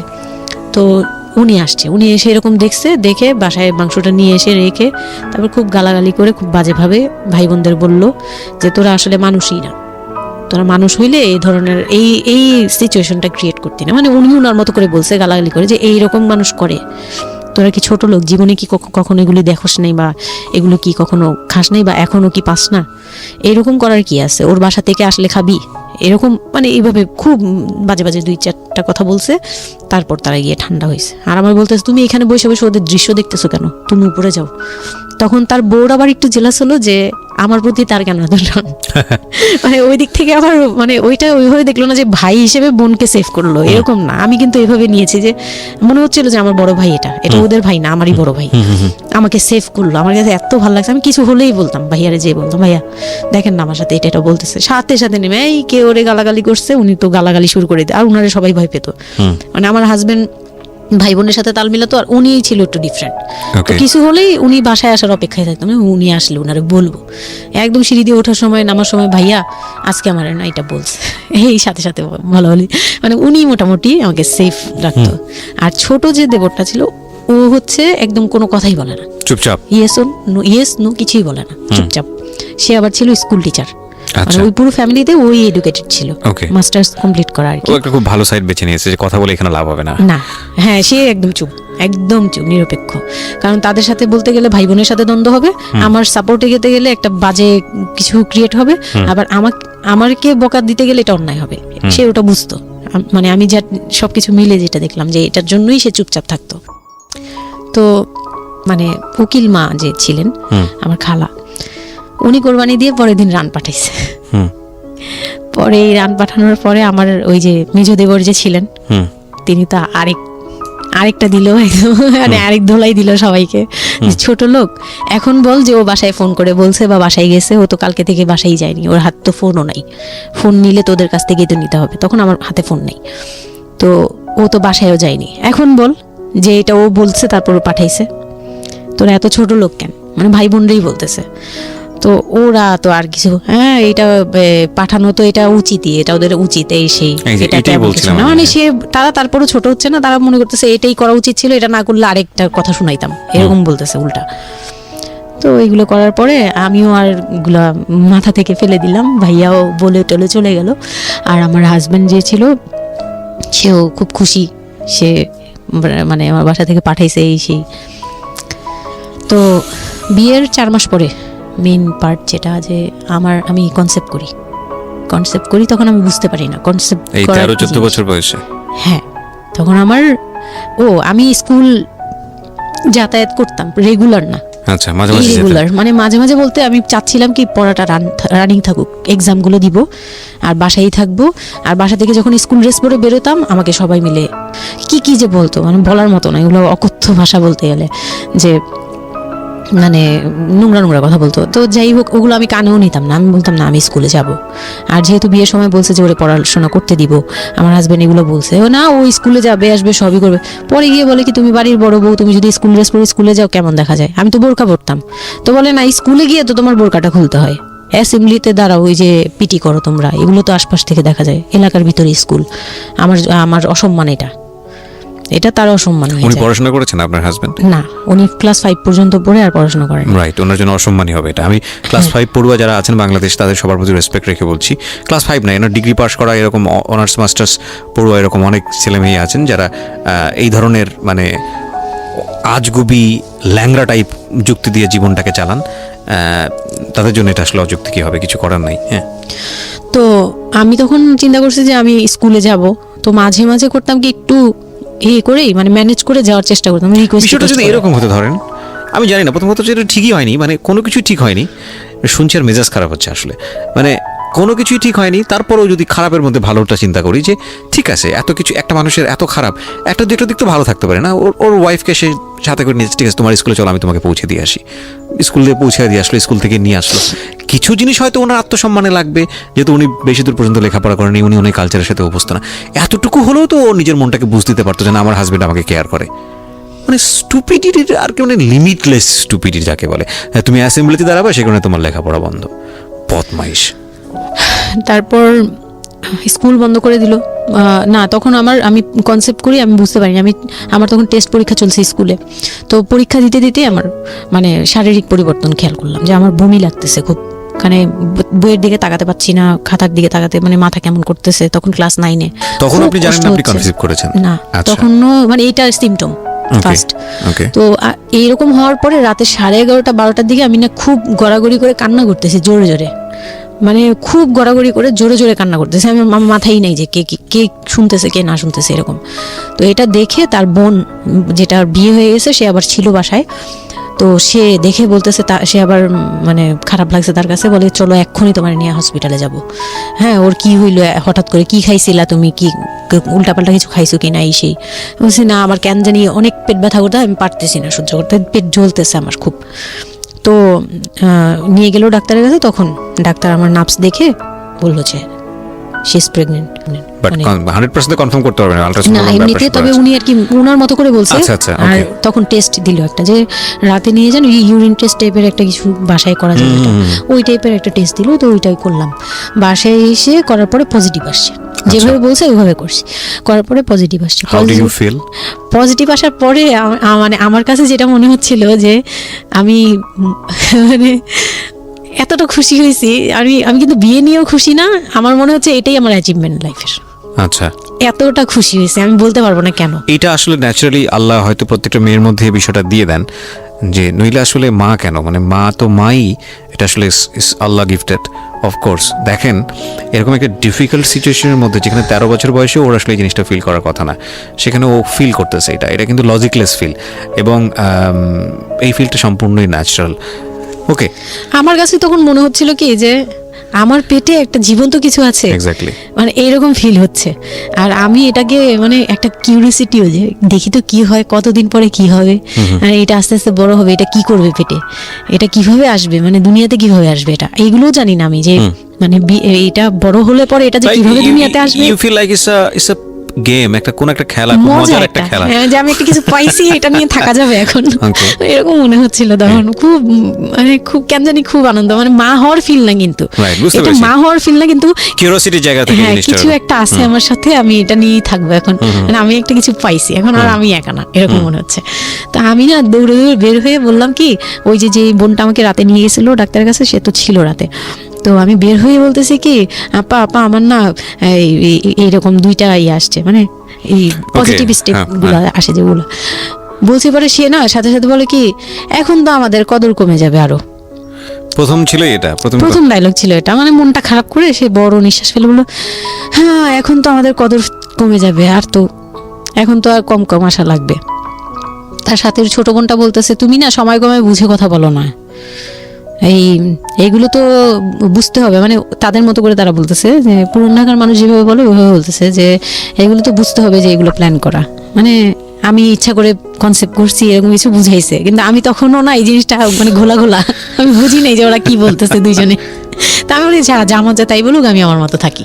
তা আমি দৌড় দিয়ে গিয়ে আমার হাজবেন্ডকে না বললাম, এই উঠেন না। আমি তখনও পর্যন্ত কিন্তু তাকে খুশি হয়ে কিছু বলিনি, ফার্স্ট তাকে খুশি মনে কিছু বলতেছি। বিয়ের 4 মাসে আমি তাকে কখনো ডাকও দিইনি, তাকে কিছু বলিও নাই, বা আমি উনাকে কোনো রিকোয়েস্টও করি নাই, কোনো আহ্লাদও করিনি। ফার্স্ট মানে মনে হলো যে আহ্লাদ করে বলি যে জানেন আমি এরকম আসছে আমার, তো আমি কাকে বলবো, ওদের করে খুশি করতে পারিনি, যাই রে দেখি খুশি করতে পারি কিনা। যে তাকে ধাক্কা দিছি, সে ঘুম থেকে বিরক্ত হয়ে উঠলো, এই ধাক্কা কি করো কেন, কি হয়েছে? আমি তো মনটা ভেঙে গেলাম, কি যে আমি তো এরকম আমার পজিটিভ আসছে, দেখালাম যে এই যে এটা হলে না পজিটিভ হয়, রাতে পেট ব্যথা বলছিলাম না, তো ওইটার ইয়েতে এটা আসছে। তারপরে না চুপ হয়ে তাকায় আছে, বলে কি এইগুলা কি মানে বুঝলাম না। বলে কি এইটা তো ঠিক না। কি ঠিক না?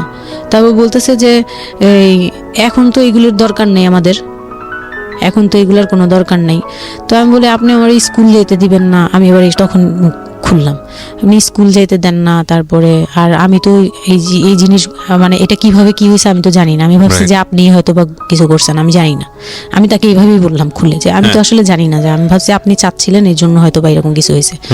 আর মানে প্রোটেকশন নেওয়াটা বা সব কিছু তার উপর ডিপেন্ড করে। তারপরে হচ্ছে এটা বলার পরে না মানে আমি আর কিছু বলার মতো ইয়েতে ছিলাম না, আমি চুপচাপ, যে ওরা কি করবে না করবে আমি কিছু জানি না। তো আমার হাজবেন্ড যেটা করলো, যে সে চাচ্ছিল না যে আমি মানে সে চাচ্ছিল না বেবিটা, মূল কথা হচ্ছে সে চাচ্ছে এটাকে অ্যাভয়েড করে ফেলতে, মানে কিন্তু কিছু বলতেও পারছে না। আমি এবার বাসায়ও বলছি, বাসায় সবাইও খুব চিন্তিত আমার এইটুক বয়সে আমি কিভাবে কি করব। আর এদিক দিয়ে আমি এবার কিছুই বলছি না, আমি আমার মতো করে চলছি, নর্মাল লাইফ কাটাচ্ছি, আমার কোনো শারীরিক পরিবর্তন তেমন আসে নাই। সত্যি কথা বলতে শুধু একটু মানে কিছু কিছু খাবার আছে একটু বাজে লাগতো, এছাড়া আমার সবই নর্মাল। আমি নর্মাল ওয়েতেই আমি ওই ওষুধ খাচ্ছি রেগুলার, আর হাঁটাচলা করতেছি, লাফালাফি সিঁড়ি বাওয়া কোনো কিছুতেই আমার ইয়ে নেই। আছে ডাক্তার থেকেও কোনো ধরনের কোনো কন্ডিশন দেয়নি? না, ডাক্তার দিয়েছে, ডাক্তার ওই যে 2-1টা ওষুধ দিয়েছে। প্রথম কথা হচ্ছে ডাক্তার থেকে যে বাক্যটা আসলে ছিল যে এই 13 বছরের মেয়ের সাথে এটা কিভাবে হলো? ও ডাক্তার, হ্যাঁ, তখন যখন ফার্স্টে ওই দেখলো, তো উনি বললো যে এটা তো আসলে নষ্ট করাটা ওর জন্য রিস্ক। এক্স্যাক্টলি, মানে সব দিক থেকে তো রিস্ক। ডাক্তার যেটা বললো, যে জাফর ইকবাল আমার বাসার পাশেই ছিল উনি, তো উনি আমাকে যেটা বললো যে এই মেয়ের মানে রাখাটাও যেমন রিস্ক, ফেলে দেওয়াটা। আর যেহেতু মানে আল্লাহকে তো সবাই বিশ্বাস করি, তো বলতেছে যে যেহেতু আল্লাহ চাচ্ছে, যেহেতু এসেই পড়ছে, এটাকে নিয়ে আমরা মাতাবুরি না করি, যেহেতু রাখাও রিস্ক ফেলে দেওয়াও রিস্ক, তো রাখুক না। এটা এইভাবে আল্লাহকে নিয়ে বলা যাবে না, এমন বলছে, ভুল বলেছে না, উনি বলছে আর কি থাক ঠিক আছে, যদি ভাগ্যে থেকে থাকে তাহলে হবে। আর এই বয়সে হয়, কিন্তু এত অল্প বয়সে নেওয়াটা ঠিক না, উনিও এটা বলছে। তো ওইভাবে ইয়ে করার পরে তো আমি তো রাখছি ঠিকই, কিন্তু আমি তো মানে ওই সময়টা তো ভালোই গেছে। বাচ্চাটা হওয়ার পরে তো আমি বুঝতে পারছি যে আসলে জিনিসটা যে আমার পুরো কত বড় একটা ইয়ে ছিল। এখন আপনার হাজবেন্ড হ্যাপি না, সে চিন্তিত বিষয়টা নিয়ে। তারপরে কি হলো? তারপরে থেকে তার মধ্যে আমার মধ্যে একটা বিরাট গ্যাপ তৈরি হলো, সে আমার সাথে মানে টোটালি মিশে না। ওকে। ওই সময় থেকে যখন শুনলো রাতে 3টা-4টা বাজেও আসে বাসায়, তার মধ্যে একদম পুরো চেঞ্জিং চলে আসলো হঠাৎ করেই। ওকে। কি কারণে জানি না, মানে আমি নিজেও জানি না আমার কি ভুল ছিল বা কি, আমি নিজেও বুঝছিলাম না তখন। ওই সময় একদিন আসলো রাতে 3:30 না 3টার দিকে, হ্যাঁ 3টার পরে আর কি আসছে। আসার পরে আমি ওই দিন খুব খেপলাম যে প্রত্যেক রাতে আমি একটা অসুস্থ মানুষ, আমি রাত জেগে আপনার জন্য ভাত নিয়ে বসে থাকি, আপনি প্রত্যেক রাতে এরকম লেট করে আসেন, আমাকে গেট খুলে দিতে হয়, আমি ঘুম থেকে উঠেও গেট খুললে আমার খুব কষ্ট হয়, সিঁড়িটা বেয়ে নেমে আমার গেটটা খুলতে হয়, আমার ভয়ও লাগে, আমি কখনো বাসায় একা থাকিনি। ওই প্রথম মানে আমাকে সে চুলে ধরে সে টেনে ও সিঁড়ি দিয়ে নামাইছে, মানে নামায় সে আমাকে বের করে দিবে এখনই। হ্যাঁ, এত বড় ইয়ে হয়ে গেছে, সাহস হয়ে গেছে, এক্ষুনি বাসা থেকে বের হও। সে কিন্তু নেশাও করেনি, কিচ্ছু না, সুস্থ একটা মানুষ এরকম করতেছে। তো তার ভাই বোনগুলো এসে বলতেছে আপনি কি মানুষজন কি বলবে, তারা মানুষজনের চিন্তা করতেছে, কিন্তু আমার যে টর্চার হচ্ছে এটা বলতেছে না। এইটা আরেকটা বিষয়, এই যে এইগুলো বিষয় আসলে না আমার মেজাজ খুব খারাপ হয়ে যায়। যাই হোক, আপনি যদি আনছেন, আমি খুব সেন্সিটিভ একটা বিষয় একটু কথা বলতে চাই। হ্যাঁ, sure. সেটা হচ্ছে এই যে আপনারা যে তো মানুষজন চিন্তা করেন, নিজের ঘরের ভিতরে একটা মানুষ ঠিক নাই, এটা আমি আপনাদের কথা বলছি না, এটা বাংলাদেশের সামাজিক অবস্থার চিত্র। সেটা হচ্ছে আমরা নিজের ঘরের মধ্যে অনেক সময় দেখা যায় যে আপনারা যখন ঘরের মধ্যে একটা বিপদে পড়েন, আপনার চারপাশের লোকজনকে এসে আপনার সেটা সলভ করে। তো ফার্স্ট আপনি ঘরের কথা আগে চিন্তা করেন, আপনার মেয়ে কীভাবে ভালো থাকবে সেটার কথা চিন্তা করেন, আপনার ছেলেটা কীভাবে ভালো থাকবে সেই কথাটা চিন্তা করেন। এতে যদি আপনার দুর্নাম হয়ও কিছুটা, সেটা আপনার ওভারলুক করা উচিত।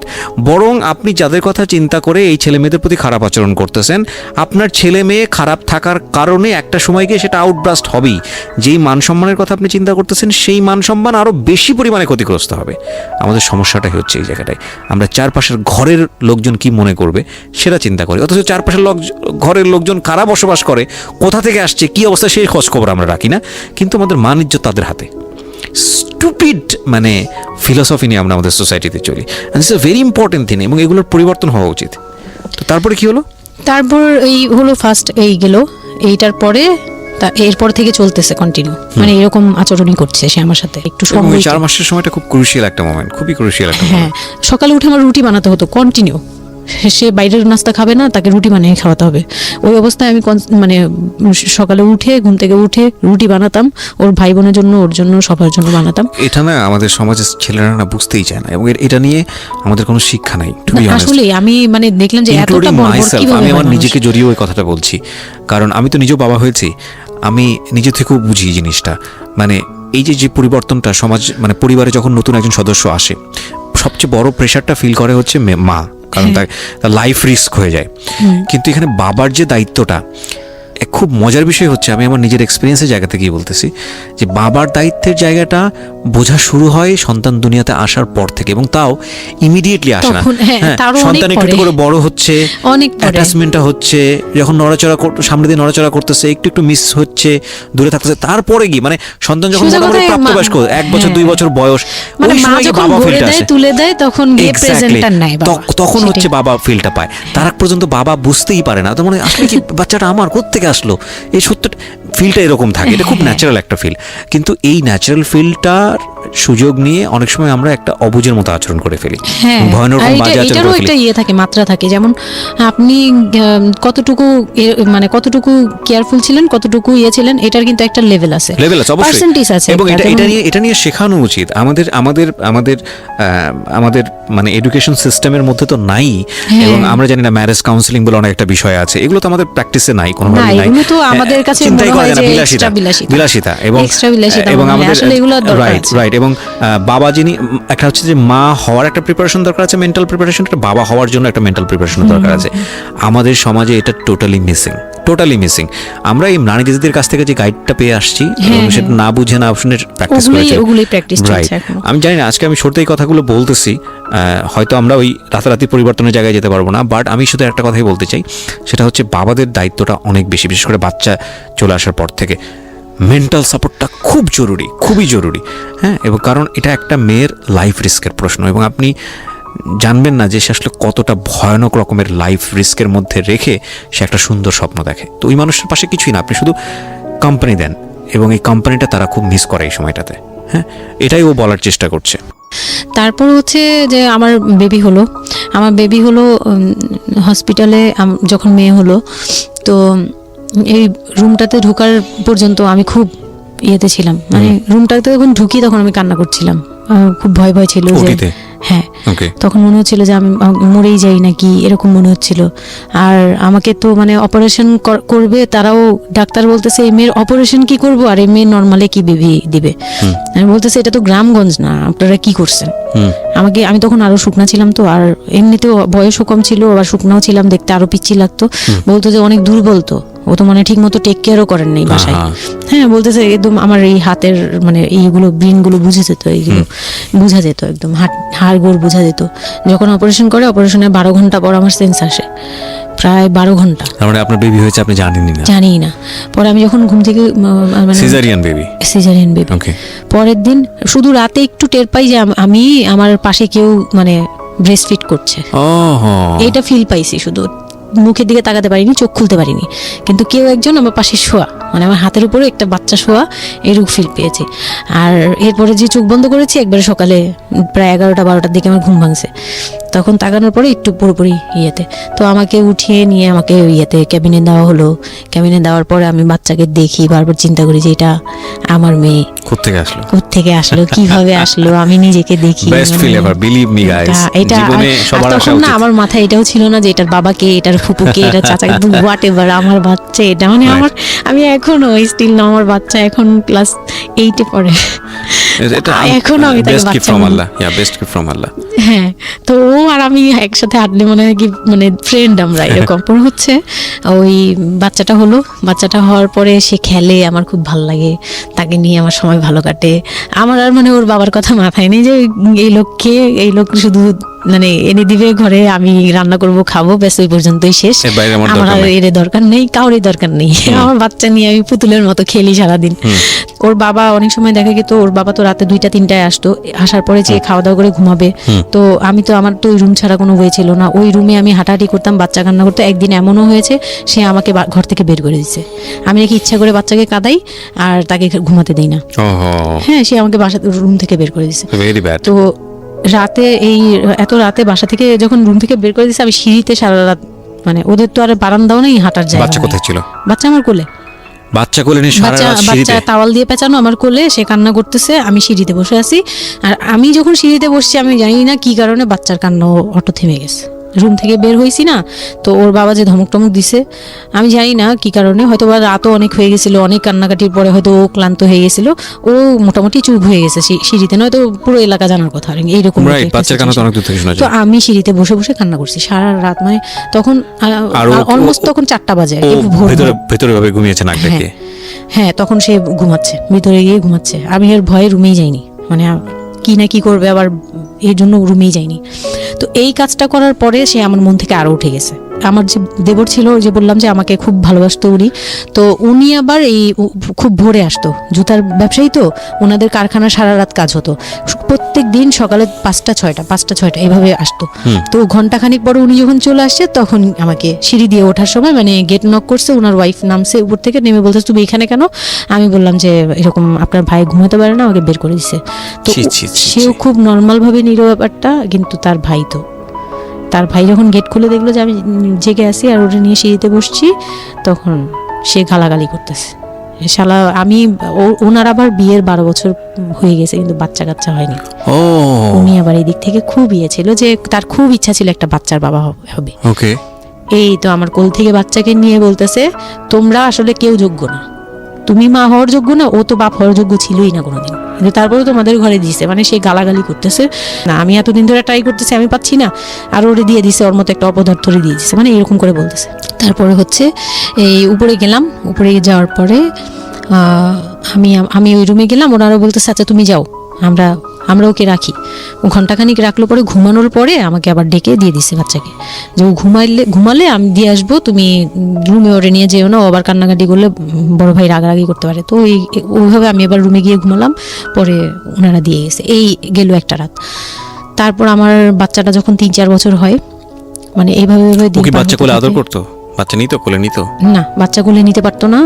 ও ছোট থেকে এত বুঝতো, মানে তার বাবা কি কি পছন্দ করতো, কি কি পছন্দ করতো না, ওগুলা করতো না, মানে খুব কেয়ারফুলি, বিউটিফুল। আর এত শান্ত যে তাকে যে এখানে বসে থাকতে বলে সে 2 ঘন্টাও ওইখানেই খেলতে বাহ, থাকবে, বাহ, কিন্তু বাহ, ওখান থেকে নড়বে চড়বে না। তো আমি চিন্তা করে দেখলাম কি আমি ইম্যাচিউর মাদার, তো হয়তো বা সৃষ্টিকর্তা এর জন্যই আমাকে এরকম একটা ভেবে দিয়েছে যে ওই তোমাকে বুঝুক। ইভেন নাও, মানে এখন যে ও এত বড় হয়ে গেছে, তারপরেও আমাকে অনেক কিছু বুঝায়, মানে সে আমার চেয়ে ভালো বুঝে, বাহ, আমি বিউটিফুল, বুঝি এটা। বিউটিফুল, মাশাআল্লাহ। তো যাই হোক, ও যখন 3 বছর হলো, 3 বছর 3.5 বছর, তখনই আমি তাকে স্কুলে দিব। জি, হ্যাঁ। এডিট পার্ট আর 15 মিনিট আছে, আচ্ছা, সো সুইচ করেন, হ্যাঁ, মূল বিষয়গুলো আনেন। তো ওখানে part হচ্ছে close, 3 বছরের কালে আমি ওকে স্কুলে দিলাম। স্কুলে দেওয়ার পরে আমি ওখান থেকে ওরে স্কুলে দিয়ে আমি নিজে ভর্তি হলাম ইয়েতে, ওপেন ইউনিভার্সিটি, মানে বুঝতে পেরেছি, উন্মুক্ততে। উন্মুক্ত বিশ্ববিদ্যালয়। হ্যাঁ, ক্লাস 9-এ ভর্তি হলাম। তো ও পড়াশোনা করে, আমিও করি। বাসায় বা আশপাশে সবাই আমাকে নানান ধরনের কথা বলে যে মা মেয়ে একসাথে স্কুল ব্যাগ নিয়ে যায়, কেমন দেখা যায়। আমি বলছি যা মন চায় তাই দেখা যাক। আমার তখন আমি একটু ডেসপারেট হয়ে গেছিলাম। এটাই বলছিলাম যে এই ধরনের মেয়েরা সাধারণত জীবনের একটা পর্যায়ে গিয়ে মারাত্মক রকমের ডেসপারেট হয়ে যায়। এটা শুধু মেয়েরা বলবো না, মানুষ বলবো আমি। তো আমি নিজে ইংলিশ মিডিয়ামে পড়ছি, তো মানে খুব বেশি ওই বয়সগুলো পার হয়, ভালো লাগে না। তো বাংলা মিডিয়ামে দিলাম। শিশু শ্রেণী থেকে 1-এ উঠে গেল 4 বছর বয়সে। এইভাবে করে সে উঠতেছে, মানে সে খুব ভালো রেজাল্ট করে। আমারও খুব মজা লাগতে লাগলো। আমি তাকে পড়াই, নিজে পড়ি। দুইজন মামে মিলে ওকে স্কুলে দিয়ে দেখা যায় আমি আমার কোচিংয়ে যাই। আমি আবার কোচিং করা শুরু করলাম। তো সেও খুব মজা পেত যে তোমার ব্যাগ আর আমার ব্যাগ, মানে ওয়েট করতো। খুব মজার একটা সময় ছিল যে দুইজনে টিফিন নিয়ে যাচ্ছি। তো আমরা খুব মজা করে এরকম ক্লাস করতাম। ওর বাবার মাঝখানে একটু জেলাসি হলো, মানে মাঝে মাঝে খুব জেলাসি করতো। তো এইগুলো নিয়ে একটা পর্যায়ে যে বিয়ের প্রায় 6 বছর বা 7 বছর কালে তার বাবা এমনভাবে একটা লোন করলো, 8 লাখ টাকার একটা লোন করলো। আমি এটা বুঝতে পারিনি, আমি তখন মাত্র এসএসসি পাস। রিপন? হ্যাঁ, 8 লাখ টাকার লোন। 8 লাখ টাকার লোন ব্র্যাক ব্যাংক থেকে। ওকে। 8 লাখ টাকার একটা লোন করলো। আমি তখন জুয়া খেলে একদম কঠিন, তখন সে চরম পর্যায়ে চলে গেছে। বুঝে গেছি যা বলেন। তারপরে পরে গিয়ে সে করলো কি, 8 লাখ টাকার একটা লোন নিবে, এটার জন্য বোর্ড সিগনেচার নাকি লাগে। আমি এটা জানতাম না। বউয়ের সিগনেচার লাগে? হ্যাঁ, বউয়ের সিগনেচার লাগে, মানে গ্রান্টর হিসেবে একটা বিজনেসম্যান, বড় বিজনেসম্যান আর একটা বোর, মানে বড় বিজনেসম্যান বা একটা দোকান বা একটা বাড়ি ইয়ে লাগে। তো কেউ তো রেফারেন্স দিবে না তাকে। ওই এক দোকানদার ভাইয়া ছিল, বড় ভাই, মুরব্বি টাইপের, বড় ভাই বলতো উনি। ওই লোকটা দিছে সিগনেচার, আর আমার সিগনেচার না তো কোনো ব্যাপারই না, কারণ আমাকে যা দিবে আমি তাই। আমার কি বা আছে, আর আমার কাছে কি বা লিখে নিবে, নাও একটা সিগনেচার দাও, তোমার কিছু হবে না, এটা জাস্ট একটা ফর্মালিটি, এভাবে বলছে। আমি সিগনেচার করে দিয়েছি। সেদিন তো আমাকে সে কি জানি খাওয়ালো, মানে আমাকে খুব ভুলে ভালায় সিগনেচার নিয়েছে। তারপরে থেকে শুরু হয়েছে আমার মানে লাইফের, মানে আমি কত বড় ভুলটা করছি। তারপর থেকে সে নাই একবারে নাই। মানে সে বাসা ভাড়া নিয়েছিলাম এর মাঝখানে, এটা বলতে ভুলে গেছি যে আমার দেবর ননদের বিয়ে হওয়ার পরে ওই বাড়িটাতে, মানে ননদের বিয়ের জন্য ওই বাড়িতে হচ্ছিল না। পরে আমরা বাসা শিফট করে, মানে ওই বাসা ভাড়া দিয়ে অন্য একটা বাসায় ভাড়া গেছি, ফ্ল্যাট নিয়ে ভাড়া যাওয়ার পরে ওই ননদের বিয়ে হওয়ার পরে তারপরে আবার যার যার মতো আলাদা আলাদা রুম নিয়ে থাকা, মানে বাসা নিয়ে থাকা। তো আমাকে যে ফ্ল্যাটটা নিয়ে দিয়েছিল, 1 রুমের ছোট্ট একটা ফ্ল্যাট, হ্যাঁ, ওই ফ্ল্যাটে ছিলাম। তো ওইখানে আমার এই যে সিগনেচারটা করায়, মানে ভাই বোন থেকে আলাদা হওয়ার পরে সে তার ভাই বোনকেও ভয় পেত এসব ব্যাপারে। আচ্ছা। তো আমাকে তারা হাইড করছে যে সে জুয়া খেলে, যে এটা আমাকে বলেনি। তো আমি একদিন টের পাইছি কিভাবে, যে ঈদের দিন, মানে লাস্ট ঈদ, ওনার সাথে আমার লাস্ট, মানে লোনটা নেওয়ার আগ পর্যন্ত আপনি জানতেন না যে সে জুয়া খেলে? না, তখনও বুঝি নাই। তার আগে কিন্তু আমি এটা ধরছিও, কিন্তু ধরেও বুঝতে পারিনি। 8 লাখ টাকার যে ঘটনাটা, এটা থেকেই শুরু। মানে সে হচ্ছে এই 8 লাখ টাকার লোন নিয়ে চলে গেছে। 2 মাস 3 মাস একদম, মানে টোটালি নাম্বার বন্ধ, সব বন্ধ। তারপরে ওই পরের মাস থেকে তো লোনের যে একটা ইয়ে থাকে, ইন্টারেস্ট সহ, যে ওইগুলোর জন্য তারা বাসায় পর্যন্ত চলে আসছে। এসে আমাকে অপমান করতেছে যে আপনি সহ জানেন, আপনি না জানলে এটা সম্ভবই না, আপনি জানেন, নয়তো আপনি সিগনেচার দিলেন কিভাবে, সিগনেচার কি না জেনে দিয়েছেন? তখন আমি কান্নাকাটি করে বলছি যে আমি আসলে এই বিষয়টা বুঝি নাই ভাইয়া। তো ওনাদেরকে বলার পরে ওনারা বুঝছে যে আসলে ঘটনাটা এরকমই। তো প্রায় 6-7 মাস যাওয়ার পরে দেখি উনি আর আসেই না। তারপর আমি বাসা চেঞ্জ করে আমার বোনের সাথে বাসা নিলাম, রুম নিলাম। একটা রুম নিয়ে মেয়েকে নিয়ে খুব কষ্ট করে থাকি। আমি একটা জব নিলাম ভালো একটা কোম্পানিতে। তখন আমি এসএসসি পাস। তো এসএসসি পাশের সার্টিফিকেট নিয়ে একমাত্র মার্কেটিং সেলসে জব হয়, এছাড়া কিন্তু আর কোথাও ভালো জব হয় না। আমি খোঁজ খবর নিয়ে দেখলাম যে না, মার্কেটিং এর সেলসে যেহেতু জব আছে, তো ইউনিলিভারের খুব ভালো একটা পজিশনে জব নিলাম।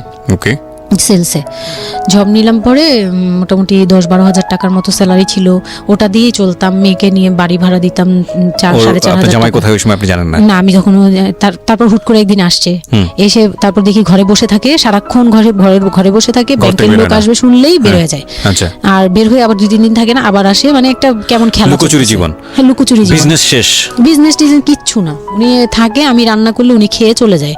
আর উনি যে খায়, মানে তখন জিজ্ঞেসও করে না যে মেয়ে খাইছে বা তুমি খাইছো কিনা, কিচ্ছু না। উচ্ছন্ন জীবন এবং টেনশনলেস, কেমন জানি মানে একটা মানে পশু টাইপের হয়ে গেছিল। মানে বলতে গেলে গরু ছাগল যেরকম থাকে ওরকম। সে আসে যায়, ব্যাস এই পর্যন্তই। তো সে একটা টিভি কিনছিল আমার বিয়ের পরের থেকে, সে কোনো কিছু কিনে নেই, একটা টিভি কিনছিল। লাস্ট মানে যে ছোট লোকি পানাটা করছে সে, যেদিন আমার সাথে, আমি তো তার সাথে ঝগড়াও যেতাম না, তর্কেও যেতাম না, কোনো ধরনের ইয়েতেই যেতাম না। মানে ওই লোকটা এরপরে যে লাস্ট কাজটা করলো, যেটার উপর থেকে মানে পুরোপুরি মন থেকে উঠে গেল, যে একটা টিভি ছাড়া তার ঘরে কোনো কিছু কেনা ছিল না, সব আমার করা। মানে আমার গহনা গাটি বলেন, যাই বলেন ছিল, যাই ছিল টুকিটাকি সব আমার নিজের করা। শুধু ওই টিভিটা সে কিনছিল নিজের টাকায়। সে যাওয়ার সময় মানে একদিন চিল্লাচিল্লি করলাম, মানে আমি আর সহ্য করতে পারছিলাম না, যে প্রত্যেক রাতে আসি, আমি ডাল ভাত যাই রান্না করি, অনেক সময় দেখা যায় ডালও নেই, চাল আছে শুধু, একটা ডিম নিয়ে আসছি, ভাজছি, ভেজে নিয়ে সামনে বসছি, সে খেয়ে উঠে গেল, মানে আমি আর আমার মেয়ে না খাওয়া। বাচ্চাটার জন্য সে মানে এরকম টাইপের, মানে নেশাখোররাও এর চেয়ে ভালো। আমার মনে হয় যে একটা এডিক্ট হলেও সেও চিন্তা করবে যে আমার বাচ্চাটা খাইছে তো, কিন্তু তার মধ্যে এই ফিলটা নাই। তো আমার একদম বিরক্ত হয়ে গেলাম এক পর্যায়ে। তারপর আমি বললাম যে আপনি আর কত এরকম করবেন, আপনি এরকম কেন শুরু করছেন, আপনি কি চান আসলে, আমাদের কাছে কি চান? তারপর সে বলতেছে যে আমার বোন আসছে, আমার বোনকে বলতেছে যে আমি নষ্ট হয়ে গেছি, আমি কি করে টাকা আনি, হ্যান ত্যান, এগুলো বুঝতে বলতেছে। পেরেছি, মানে শেষ সম্বল আর কি, যা বলার আর কি। হ্যাঁ, পরে আমি তো আর আমার বোনও খেপছে, আমার বোন জামাইও খুব রাগারাগ, হ্যাঁ আপনারা আসলে ওরে ইয়ে করতেছেন, লাই দিচ্ছেন, এই সেই উল্টাপাল্টা কথা বলে টলে সে চলে গেল। চলে যাওয়ার সময় সে টিভিটা হাতে করে নিয়ে গেছে, বিক্রি করে দিবে। হ্যাঁ, আমি আমার জিনিস নিয়ে গেলাম, আমি যা যা নিয়েছি সেগুলো নিয়ে গেছি। তো আমি সবচাইতে মানে খারাপ লাগছে জিনিসটা, যে এতটা ছোট লোকের সাথে আমি ছিলাম এতটা বছর। তখন আমার মনে হয়েছে যে এরকম একটা ছোট মনের মানুষের সাথে আমি এত বছর ছিলাম, এটা বলতে লজ্জা হয়। এই যে গেছে সেই লোকটা আর আসে নাই। তো আমার মামা যেটা বললো যে তোমাদের আসলে এইভাবে ঝুলে থাকলে, তখন তো 2 বছরের মতো প্রায় আমরা সেপারেটেড, মানে আলাদা থাকি। সে চলে গেছে 2 বছরের মতো হয়ে গেছে। তো বলতেছে 2 বছর পর এসে এই যে আজকে বললো এই কথা, আবার যে 1 বছর পর এসে আরেকটা ঝামেলা করবে না এমন কোনো কথা নাই। আর আমার মামা তখন আমাকে বলতেছিল তোমাকে আমরা একটা বিয়ে দিব, তোমার এখনো ওই বয়স আছে, এই সেই। আমি তো তখন একবারেই না আমি বিয়েটি আর করতেই পারবো না, আমার মেয়ে আমি বড় করবো, এটাই আমার টার্গেট। তো তারা বলতেছে আচ্ছা ঠিক আছে, বিয়ে করো বা না করো, তোমার এইটার একটা সাইড করা দরকার। তুমি নিজ থেকে ওর কাছ থেকে এমনিতেও কিছু পাবা না, উনিতেও কিছু পাবা না, তুমি নিজ থেকে একটা ডিসিশনে চলে ওর কাছ থেকে ডিটাচ হও আগে, যাতে ওর তোমার উপর কোনো দায়িত্ব না থাকে, অধিকার না থাকে। তখন গিয়ে মানে যে গার্জিয়ানরা বিয়ে দিয়েছিল তারাই একসাথে বসে আমাকে ডিভোর্সের করে দেয়। হ্যাঁ, ওকে। তো ডিভোর্স করার পর you feel bad for this, like আপনি ডিভোর্স দিয়ে দিচ্ছেন, ও মানুষটার প্রতি কোনো মায়া বা না, বিন্দু মাত্র না। আমার কেন জানি এটা ফিল হয়নি, আমি নিজেও জানি না। সবাই বলে ডিভোর্সের সময়টা নাকি খুব, কিন্তু আমার কাছে মনে হচ্ছিল যে না, এটা একটা ভালো সমাধান। আমার তখন মনে হয় যে আরো আগেই বের হয়ে আসা হচ্ছিল, এরকম মনে হয়। ফাইন, এবার আমার কিছু কোশ্চেন আছে, খুব শর্টকাটে আমি অনুষ্ঠানটা শেষ করবো। তারপরে রিয়েলাইজেশনের জায়গা থেকে আমার যারা লিসনার আছে তারা শুনলেই বুঝতে পারবেন যে আসলে স্টোরিটা কেন আমরা প্রচার করলাম। আপনি তো এখন কোনো না কোনো জব করছেন, আপনার সন্তানের খরচ ভরণ পোষণ আপনিই দেন, এবং আমি জানি যে আপনার একটা স্বপ্ন আছে নিশ্চয়ই, এবং আপনি কোনোভাবেই চাইবেন না যে আপনার মেয়ে, আপনি যে অবস্থাটা ফেস করছেন সেটা আপনার মেয়ে ফেস করুন। এবং আমার কেন জানি মনে হচ্ছে যে আপনাদের গল্পটা শুনে যে আপনার মেয়ে আপনার খুব ভালো একজন বন্ধু, সবকিছু মিলিয়ে। ওকে, সো একটা কথা, সৃষ্টিকর্তা কখনোই কোনো মানুষকে কমপ্লিটলি আনহ্যাপি করে না, কমপ্লিটলি হ্যাপি করে না। হ্যাঁ, আপনার এই কষ্টময় জীবনের মধ্যে আপনাকে আল্লাহ একটা বেস্ট গিফট দিয়ে দিয়েছেন, সেটা হচ্ছে আপনার সন্তান। কিন্তু আমরা যদি একটু অন্যভাবে দেখি গল্পটাকে, যে ঘটনাটা ওর জীবনে ঘটে গেছে, প্রতিনিয়ত ঘটে গেছে, আপনি এই সমাজের জায়গা থেকে যদি আবার চিন্তা করেন, ওর লাইফটা কিন্তু একটা স্পটলেস লাইফ না। ও যখন সেকেন্ড একটা সম্পর্কে যাবে, সেই সম্পর্কটা একটা স্বাভাবিক সম্পর্কের জায়গা থেকেও চিন্তা করতে পারবে না। এবং ওকে যখন একটা মানুষ নিজের জীবনে নিতে যাবে সম্পর্কের বাইরে এসে, তখন একটা জিনিস চিন্তা করবে যে ওর একটা পাস্ট লাইফ আছে, ওর একটা মেয়ে আছে, মেয়ের বয়স কত বছর চলছে? 12 বছর চলছে। এবং ওর বয়স যেখানে আপনার কত, 21? আমার হচ্ছে 27। সো ওর প্রায় ওর বয়সের অর্ধেক বয়সে 2-3 বছর কম হবে, যাই হোক। তো এই যে ব্যাপারটা, এগুলো খুব ভালো চোখে দেখে না, দেখবে না, খুব স্বাভাবিক। হয়তো কোনো ব্যক্তি মানুষ দেখলেও দেখতে পারে, কিন্তু যখন পরিবারের জায়গা থেকে আসবে এই সম্বন্ধটা, তখন কোনোভাবেই পরিবারের অন্য লোকজন এটাকে কোশ্চেনেবল, মানে কোশ্চেনের জায়গা থেকে এটা ছাড় দেবে না। তাহলে দেখুন, ওর জীবনের বিগার লস, কিংবা ওর জীবনের যে একটা ভয়ানক রকমের একটা ক্ষতি, পুরো জীবনের মোড়টাকে অন্যদিকে ঘুরিয়ে দেওয়া। যদি একটা নিউট্রাল জায়গা থেকে আমরা চিন্তা করি, একটা মেয়ে তার জীবনটা আসলে কেমন হওয়া উচিত ছিল, সেই জায়গাটা থেকে, তাহলে ওর জীবনটা কোথায় গিয়ে দাঁড়িয়েছে। এবং যদি এভাবেই জীবনটা চলে যায়, তাহলে ওর যে মেয়েটা বড় হচ্ছে, সে মেয়েটা বড় হয়ে একসময় নতুন একটা সংসারে চলে যাবে। যেহেতু সে ছেলে না, সুতরাং তার মার প্রতি দায়িত্বের ব্যাপারটা হয়তো অন্যরকমভাবে তাকে পালন করতে হবে, সেখানে গিয়ে সে থাকতে পারবে না। তাহলে এই মেয়েটা একসময় বড় হতে হতে হতে হতে হতে এমন একটা জীবনে আসবে যখন বার্ধক্য চলে আসবে, যখন আশেপাশে কেউ থাকার মতো থাকবে না, তখন এই মেয়েটার জীবনটা মানে সারাটা জীবনের জন্যে তাকে একটা অদৃশ্য জেলে পুরে দেওয়া হয়েছে।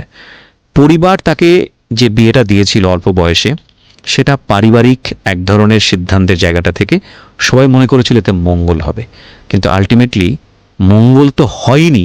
উল্টো যেটা হয়েছে সেটা যদি জানতো আগে থেকে, তাহলে কেউ এই মঙ্গলটা করতে চাইতো না। কিন্তু এগুলো কিন্তু একেবারে আমাদের প্রত্যেকটা জায়গা থেকে আমরা কিন্তু সবাই বুঝি যে বয়সের ডিফারেন্স থাকলে কি হতে পারে। ভাই, এটা তো হিন্দি সিরিয়াল না। এখানে একটা অসম বয়সী একটা মেয়ে বা ছেলের বিয়ে হলো, তারপরে দেখা গেল যে স্বাভাবিকভাবে তাদের মধ্যে যেটা হওয়ার কথা সেটা হচ্ছে না, অন্য কিছু হচ্ছে। এই বিষয়গুলো তো আসলে এরকম না। জীবনটা তো আসলে এই ধরনের ড্রামা মেনটেন করে না, এটা নাটকের চেয়ে অনেক বেশি নাটকীয়। সুতরাং যারা এই ধরনের কাজ করেন বা কাজ করতে উৎসাহ দেন, তাদেরকে আমরা রিকোয়েস্ট করব যে একটা জীবন ধ্বংস করার জন্যে এই রকম অনৈতিক সিদ্ধান্ত যথেষ্ট। অতএব কোনো মেয়ের কিংবা ছেলের মেন্টাল ম্যাচুরিটি, শুধু ফিজিক্যাল ম্যাচুরিটি না, mental maturity which is very very important, মানসিকভাবে পরিপক্ক ফর দ্যাট পার্টিকুলার থিং, মানে ওই যে জিনিসটার জন্য আপনারা তাকে তৈরি করছেন, লাইক সে যদি সংসার করতে চায় বা কোনো কিছু করতে চায়, সেটার জন্য ওই মানুষটা যদি মানসিকভাবে পরিপক্ক না হয়, তাহলে কখনোই তাকে সেই জায়গাটায় ঠেলে দেওয়া উচিত না। এতে দিয়ে আপনি যদি মনে করেন, বিশেষ করে বাবারা অনেক সময় মনে করে, মারা অনেক সময় মনে করে মেয়ে দিয়ে হলে যাক হাঁপ ছেড়ে বাঁচলাম, এটা একটা ভয়ানক রকমের ভুল সিদ্ধান্ত। কারণ অপাত্রে যদি মেয়ের যা যায়, তাহলে হাঁপ ছেড়ে বাঁচার আসলে কোনো সুযোগ থাকে না। আমার মনে হয় এই লাইনটার সাথে বাংলাদেশের অনেক বাবা মাই পরিচিত। আজকে আমি অনেক কথা বলেছি, আমি আসলে যতটুকু বলেছি এটা অন্তর থেকে বলেছি, এবং নিজের জীবনের অভিজ্ঞতাকেও অনেক সময় এখানে ইনক্লুড করে দিয়েছি, সেটা হয়তো মেনশন করিনি। আমি সবার প্রতি ক্ষমা চেয়ে নিচ্ছি, কারণ আজকে অনেক বেশি ইন্টারাপ্ট করেছি। তবে আমি মনে প্রাণে চাই যে শামীমা আজকের এই জীবন গল্পটা এখানে বললেন, এই শামীমার মতো যারা আছেন তারা জীবনের সুখী হোক, ভালো থাকুক। আর আমি আপনাদেরকে এই কথাটা অনেকবার বলেছি, আজকে আবারও বলছি, যতদিন পর্যন্ত রেডিওতে সুযোগ আছে বলতেই থাকবো, দুটো জিনিস কখনো কম্প্রোমাইজ করবেন না। Never ever compromise this two thing. Number 1 is education, number 2 is career. Never ever sacrifice your career and education. অনেক ভালো থাকুন, আজকের মতো শুভরাত্রি।